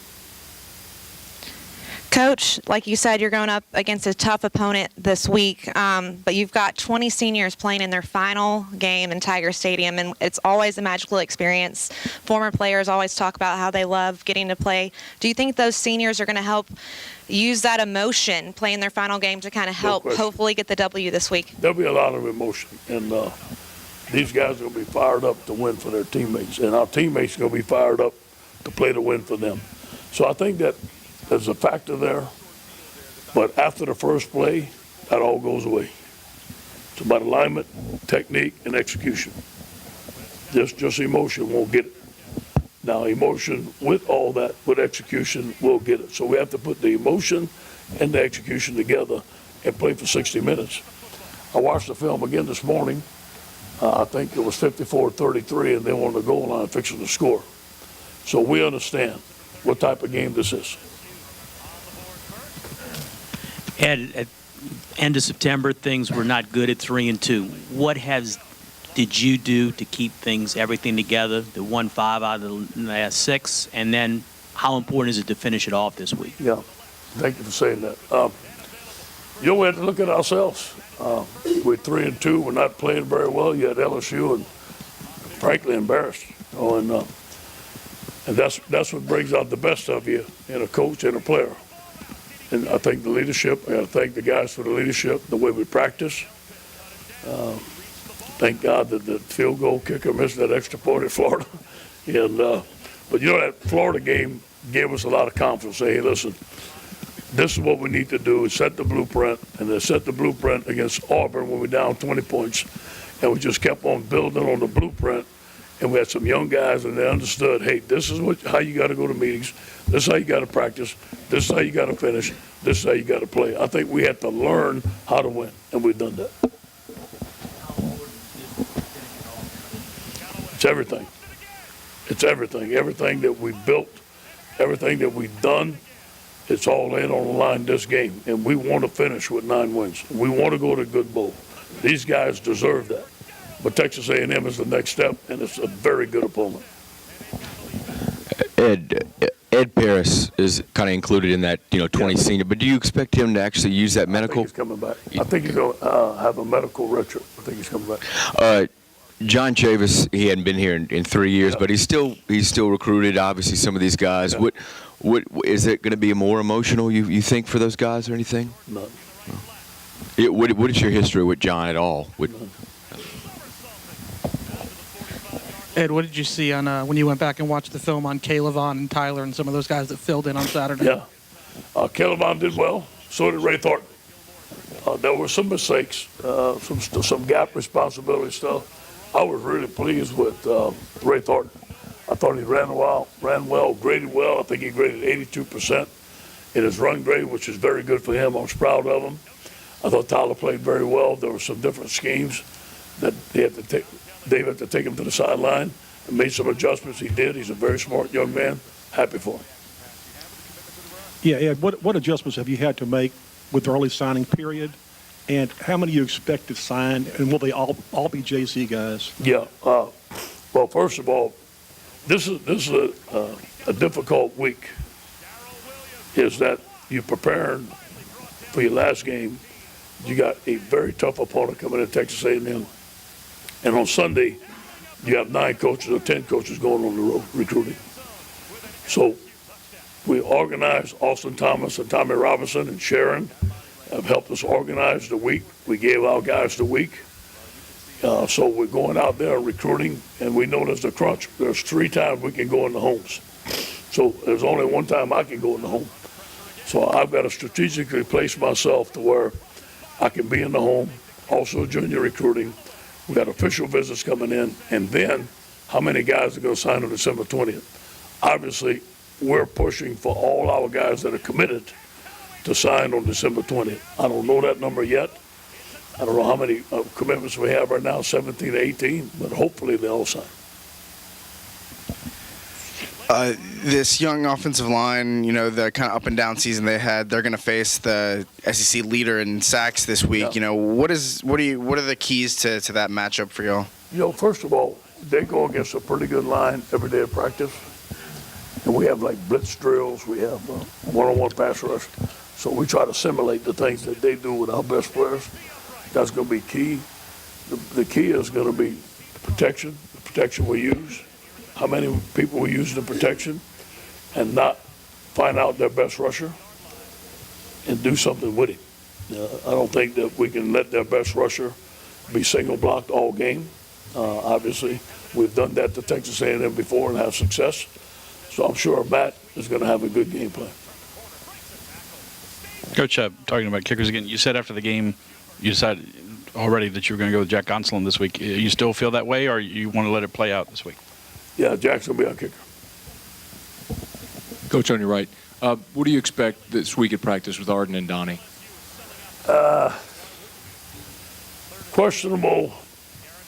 I don't know. I don't know yet if they're going to practice tomorrow yet. I don't know that yet. Maybe.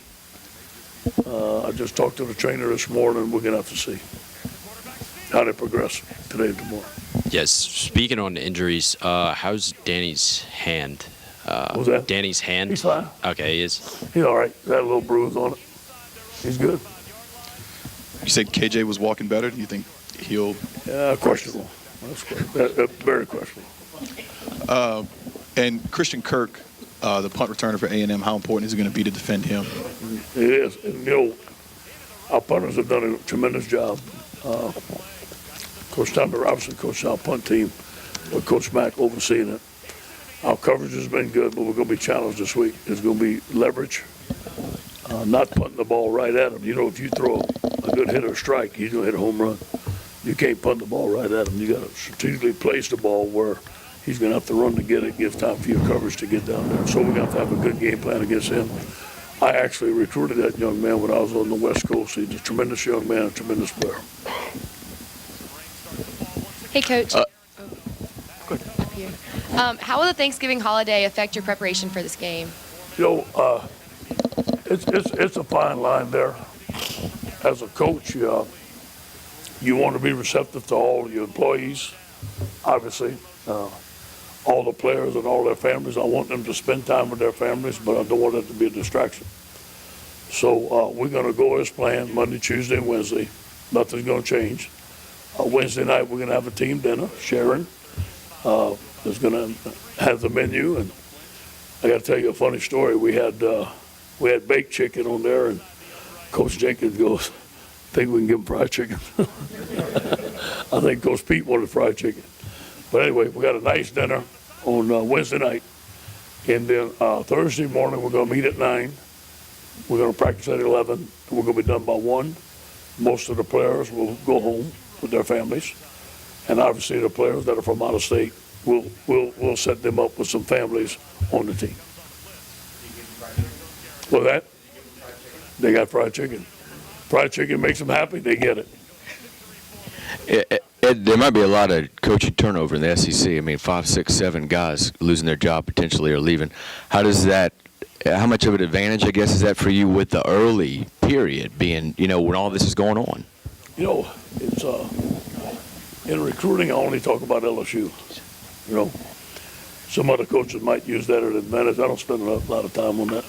I just spend the time, the positive of LSU and what we have to offer, and I don't kind of worry about it at school, to be honest with you. Coach, Texas A&M has 4 comeback wins in the second half, all in tight games. What is your team going to do to keep up the endurance in the second half? We got to finish. We got to play strong. We got to be able to. I thought Steve Ensminger did a tremendous job last year of game planning against their defense. We scored 54 points. We're going to have to score some points. They're going to score some points. This is going to be a war. I'm going to talk to the team. This is a 60-minute game, and I'm going to show them the second half of last year. And really, they beat us in the second half. We came out strong. Obviously, we have to start fast, finish strong. Thank you, guys.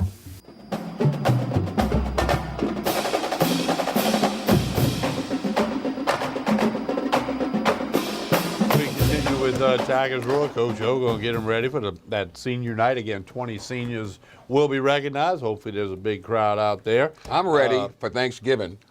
I'm picking up my turkey from Tremonti's. I'm picking up some rice dressing, picking up some bread pudding. So Mike and the crew, thank you very, very much. It's going to make my family very happy. I spoke to Mike last night. They're very, very busy. Yes, they are. Very, very busy, but it's a good busy. They do over 600 birds. That's a lot of rotisserie, frying, and smoking, and there's a lot of birds. Still to come on the program, we got some players we're going to let you hear from, but right now we'll go to break. When we come back, we'll remind you about our radio station and the post-game show. All of that right after this pause on Tigers Roar. Spread the roar. We'll be right back.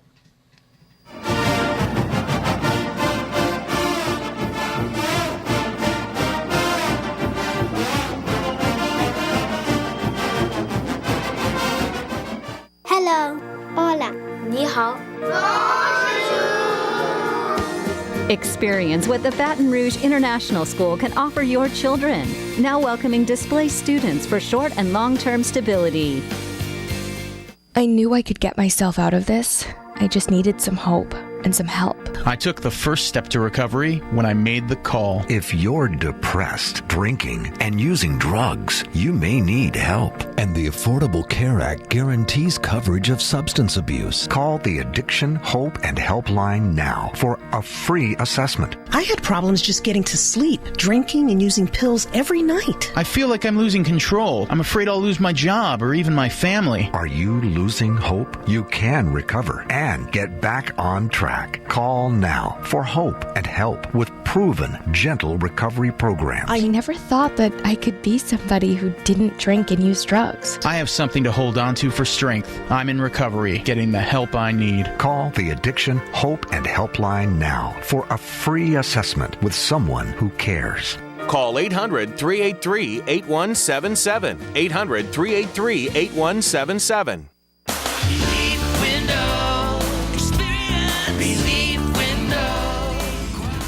When my wife and I started Relief Windows, what we were trying to do, what our goal was to give a quality job to a homeowner. Everybody's scared of contractors. We wanted to change the mold of what that is.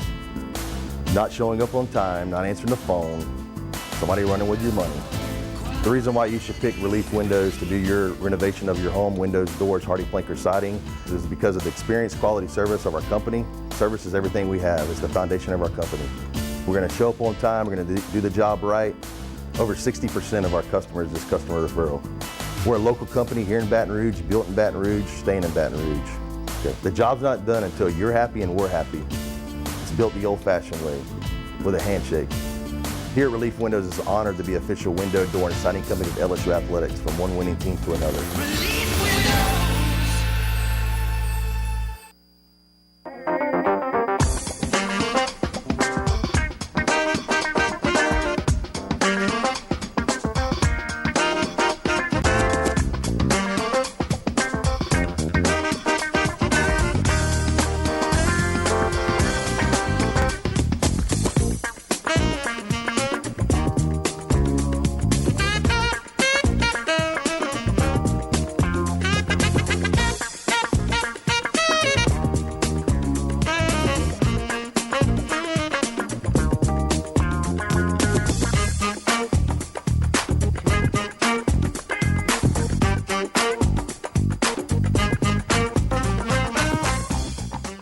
Acord Eye Clinic Vision Source is located on Perkins Road in Baton Rouge, offering full-service optical and lab work. Dr. Shonda Acord and the professionally trained staff pride themselves on service, complete eye exams, help with contact lenses, and selection of frames featuring Silhouette, Gucci, Jimmy Choo, and all the top lines. State-of-the-art equipment including Optimap, which digitally photographs your retina. Call Acord Eye Clinic for an appointment, 225-767-3937. That's 225-767-3937. Visit the website, visionsource-br.com. All patients of all ages are welcome. Acord Eye Clinic, Vision Source.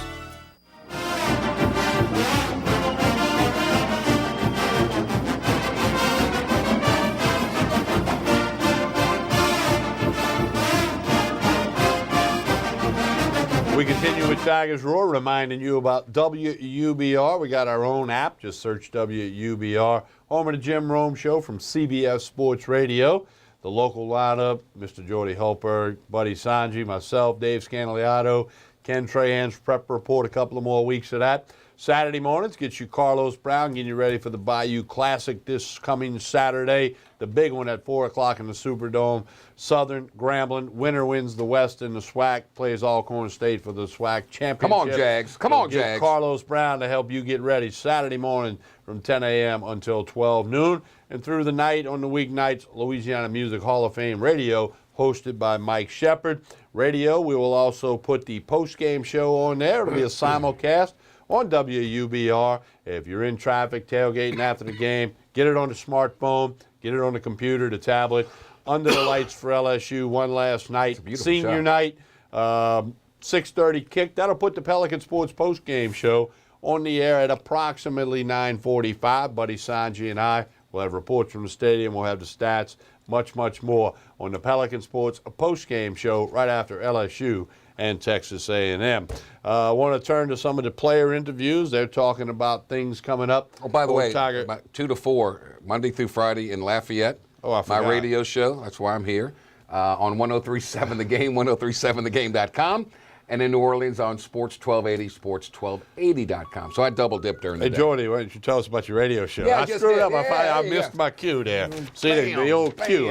The floor director That's didn't that give Holy me Cross coming out of you. No, and I the know floor you're still director. mad. You're still mad about me De La Salle beating Holy Cross at Fogelman. I understand. But wait, if the floor director, who we couldn't find, He's if he'd eating accused popcorn. me, He's eating if he'd popcorn. accused me, I'd have knew when to say that. Let's get to some defensive players for LSU and hear what they had to say in a recent interview. It's coming. Night for us, on both sides of the ball because, we pride ourselves in running the ball on offense, and then, our front seven was playing extremely well. I think we gave up 50 rushing yards, maybe 40-something, so, I feel like we did a great job. Yeah, when it was all said and done, 38, just making them one-dimensional and getting after their quarterback and, making him beat you, I guess. Was that the game plan? The game plan was just shut them out. Our DBs gave us some big passes. Obviously, we don't want that to happen, but it did happen. We can't go back. We just gotta, get better from it and move on. This was a crazy game, but it's been a crazy season. You guys have a chance to finish it off quite nicely. If you take care of business next week, just talk about the adversity that you guys have gone through and responded to. Yeah, once all the bad things happened, the leaders stepped up. We pressed on, just like Coach O wanted us to do. And I feel like the leaders have been doing a tremendous job leading this team. It's a lot of young guys on this team, and it's a lot of faces that'll be back and in the same starting roles next year. And just also we want to send the seniors out with a bang, and this was part of the bang, and we want to send them out, just continue winning. Devin, what were you thinking when y'all came out of the locker room and saw this monsoon? I was the last person, so I just looked, and I was and I had took my visor off, so I was like, man, let me just get out here. Let me just play hard, hope everybody else play hard with me, and we can shut them out. On fourth down, they had fourth and about that long. Did you all know that the quarterback was getting it? He was going to sneak it. Yeah, I talked to him after the game, too, because, I know him from, recruiting and the opening and stuff. And he was he seen me trying to jump the snap count, and he said he knew he didn't have nowhere to go. But, as soon as he said Hood, I dove in there, and I end up, having him in the arm trying to strip the ball. But, 4th and 1, I choose my front seven over anybody's in it. Good took a couple minutes to get used to coming out of the tunnel. It hit us out of nowhere, but once we got used to it, it was great. You mean the second half? Yeah, coming out of the tunnel for the second half, it was like, whoa. But once we got settled in, it was great. It made them one-dimensional. You kind of could pin your ears back and know what was coming on the defensive line? Absolutely, absolutely. We knew that they were going to have to run the ball a lot with the conditions, and especially when it started raining, that really helped us out so we could just know what was coming for. I mean, it was something that a lot of us being from Louisiana ain't never seen before, so to play in that kind of weather was real cool. Talking about just the way you guys were able to shut down that run. Obviously, they wanted to try and do it early. I think you held them to 38 yards total. Right. We knew that number 4 was their best player coming into the game. He was a great back, and we had to tackle. And, that was our game plan, stopping him and making him one-dimensional. Two weeks in a row, kind of the screen game has kind of caught you guys off guard a little bit. How do you kind of fix that going forward? Yeah, you just got to react to screens. It's a tough play to stop, but we're going to keep looking at it on film and get better on it. Richard, Ed said a lot of young guys have been the leaders this year. You and Devin, you mentioned specifically. How important is that for you to kind of keep this thing going in the right direction? It's very important. We're trying to build something special here. We're trying to finish 10-3 and go into the spring with a successful season. And we all know what we want, and we know what it takes, so we just got to keep working. It was rough to watch. You feel for the guy because everybody's looking at you. It's the biggest play in the game at that point. It's such a costly error. Of course, human nature, I feel bad for him. How weird is that sensation? I mean, it's your opponent, but you're also relating on you. Oh, absolutely. For yourself and your teammates, you're extremely excited because it's like a 60-yard play that basically a pass down the field that we got the ball. But at the same time, you watch him, he's holding his head, running to the sideline, coaches looking at him, fans screaming at him, It's one of those things that's it's an unfortunate situation. One team's going to be extremely excited about it, and the other's going to be down in the dumps. So that's just the way it goes.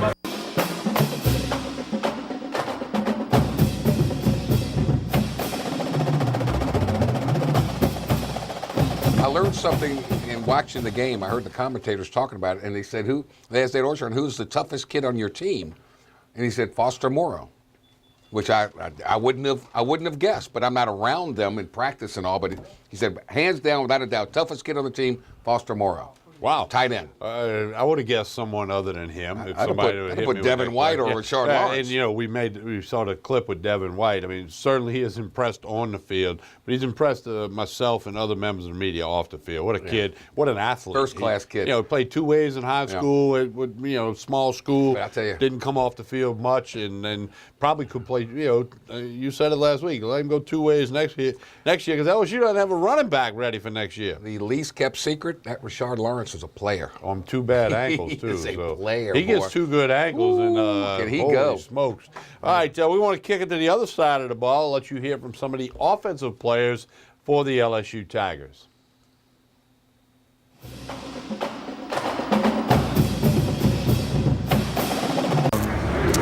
Just kind of available for us to win that game. We kind of had to gut it out. And, it wasn't a very pretty win, but it was a win, and we were very happy with it. How'd you control that ground game so much tonight? Well, we just kept attacking. It was a great job of the guys up front to really push the line of scrimmage and control that. And then running backs did a great job of, just hitting the holes and running hard and continuing to keep putting pressure on them. And Coach really kind of preached turnovers this week. You guys had capitalized on 2 of their fumbles. Just talk about how important that is. Yeah, that was something that we really wanted to win, that aspect of the game. And they had 2 special teams miscues that really helped us stay in the game in the first half, and that was big for us. Danny, you talked about having to gut it out. What did you think when you came out for the second half? I was pumped. Crazy? I was ready to go. It was a nice pouring down monsoon out there, and we're playing LSU football towards the end of the year here, and how else would you rather play? That's LSU kind of style. Coach said you hurt your hand. How much did it really affect your ability to kind of throw the ball tonight? I don't know. It was hurting for a little bit there. But it happened later on, so it was a lot of wind and a lot of stuff that we weren't really trying to throw. We were trying to control the game and everything like that, and then we were really pounding the ball, and I didn't really hurt it till the last drive, and they seem to be pretty optimistic that it'll be fine in a couple days. Coaching on the run, from the front of it. no one in front of me. So I just kept running. So, yeah, I mean, it was just one of those plays. They all went on the fake with Daryl, and I was just able to take off and have a clean run to the end zone. A lot of the design runs lately, how's that been, having more chances to kind of take off? I think it was not something we were always thinking about this game, but it just kind of happened. It was extremely windy. It was swirling. We had a different game plan going in, but once we saw the kind of conditions, we kind of had to adjust. Obviously, that's acceptable. As a running back, that's our type of weather. That's what we play. There, what changed after the first quarter? I think it was 6 rushes and 9 total yards net.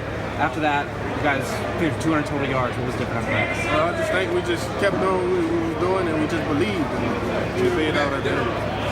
Daryl, what's this year been like for you? How gratifying has this year been for you, the way you've contributed to victories and the way you've played? Man, it's been a great year. I've just been having fun playing with my teammates, man. I just love doing what I'm doing and just making the most out of my senior year. Could have all cried and moaned about it, or just go out there and keep pushing and fighting. We all got together. They would try to huddle up and stay warm a little bit, but that didn't work. So it was just like, screw it, just jump up, run around, and maybe you'll get warm, and just go out there and go. How much more focus do you have to put on not fumbling the ball when it's that rainy and? I don't focus on that. I know I'm not gonna fumble. Darius, you only needed 71 yards to get to the foul, again, it seemed like you had to fight for every inch tonight. It wasn't very easy. Well, yeah, the weather conditions changed the whole game plan because, both teams, we had to run the ball a lot more. Tennessee, the way they were playing us, they had about 8, 9 in the box every time. Safeties were about 5 yards deep. You just got to grind it out. Get what you can. How nice is it to have Daryl as a compliment when you're doing that? Very nice. The same stuff people were saying about me and Lillard last year, I can say the same this year about me and Daryl.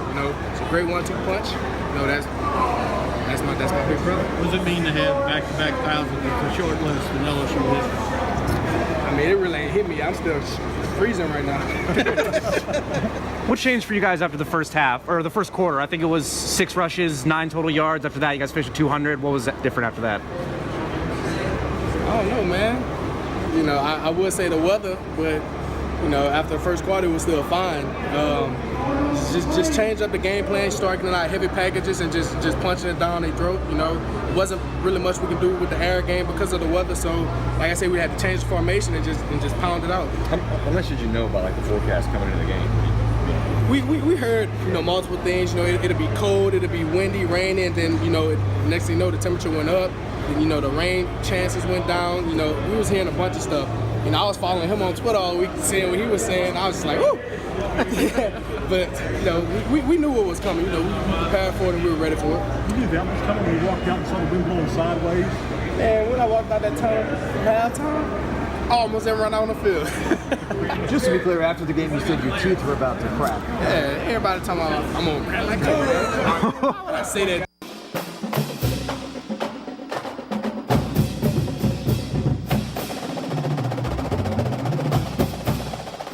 Take our final break here on Tigers Roar. Come back and put a wrap on it and give you some Thanksgiving wishes right after this pause on Pelican Sports TV, Baton Rouge, Lafayette, New Orleans, on the internet at PelicanSportsTV.com. Stay with us.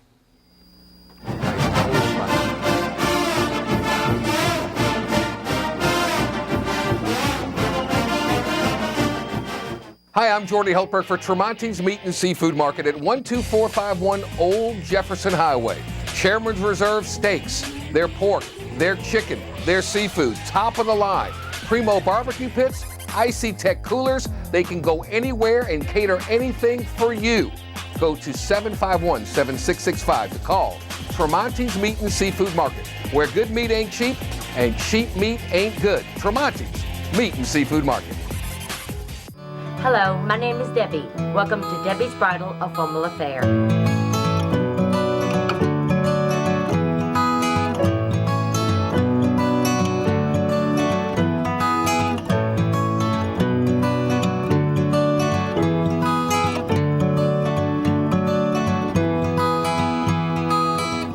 My name is Raven. I work at Debbie's Bridal, and she makes your dreams come true.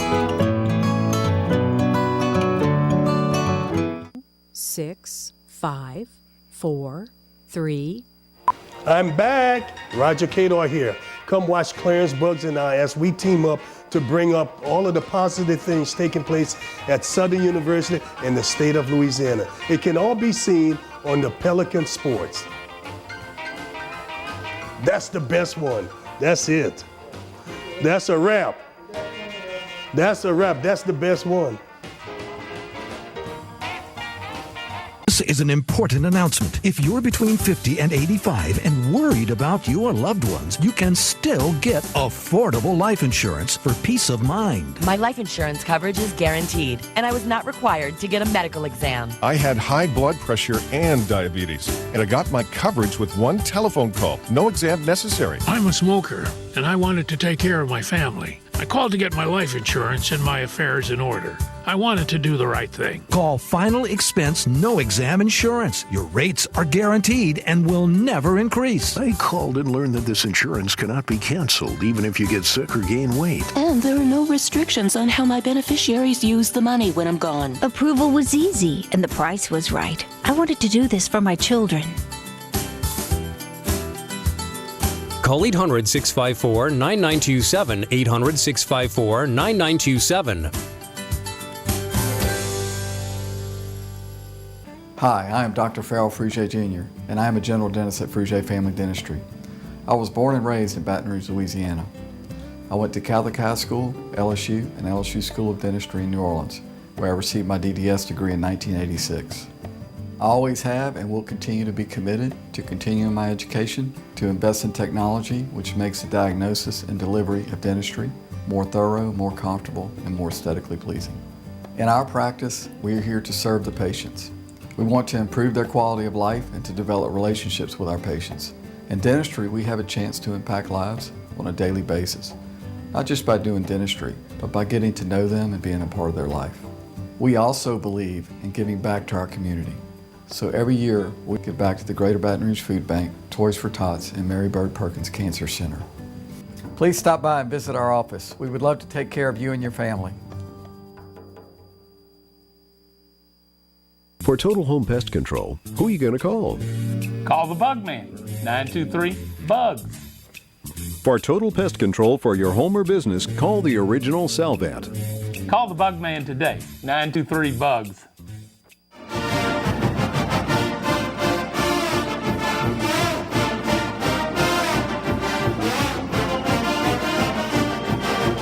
Tiger basketball beats Michigan on Monday night. Game with Notre Dame not concluded as we sit here at the moment, but 3-0 start with a couple of more games pending. Fabulous. This Waters kid, point guard, good player. Hey, good player. Happy Thanksgiving to you and your family, buddy. Yeah, I want to wish everyone out there, we're very thankful for all the people who watch the TV station, listen to the radio station, connect with us on social media, go to the YouTube channel, the whole bit. We appreciate it a bunch. And we hope it's a wonderful week for everyone out there. Some people working, we get that, but great time for family and food and friends and hunting and fishing and football. I love how you say that. We get that. The channel's coming out of you, man. The St. Bernard Parish. We love that. On behalf of everybody at Pelican Broadcasting, it takes a lot of people to put this thing together each and every week. On behalf of Jordy Hulberg, my name's Tommy Christ, and happy Thanksgiving to one and all. Have a great We'll talk to you Saturday night after LSU Texas A&M. Happy Thanksgiving.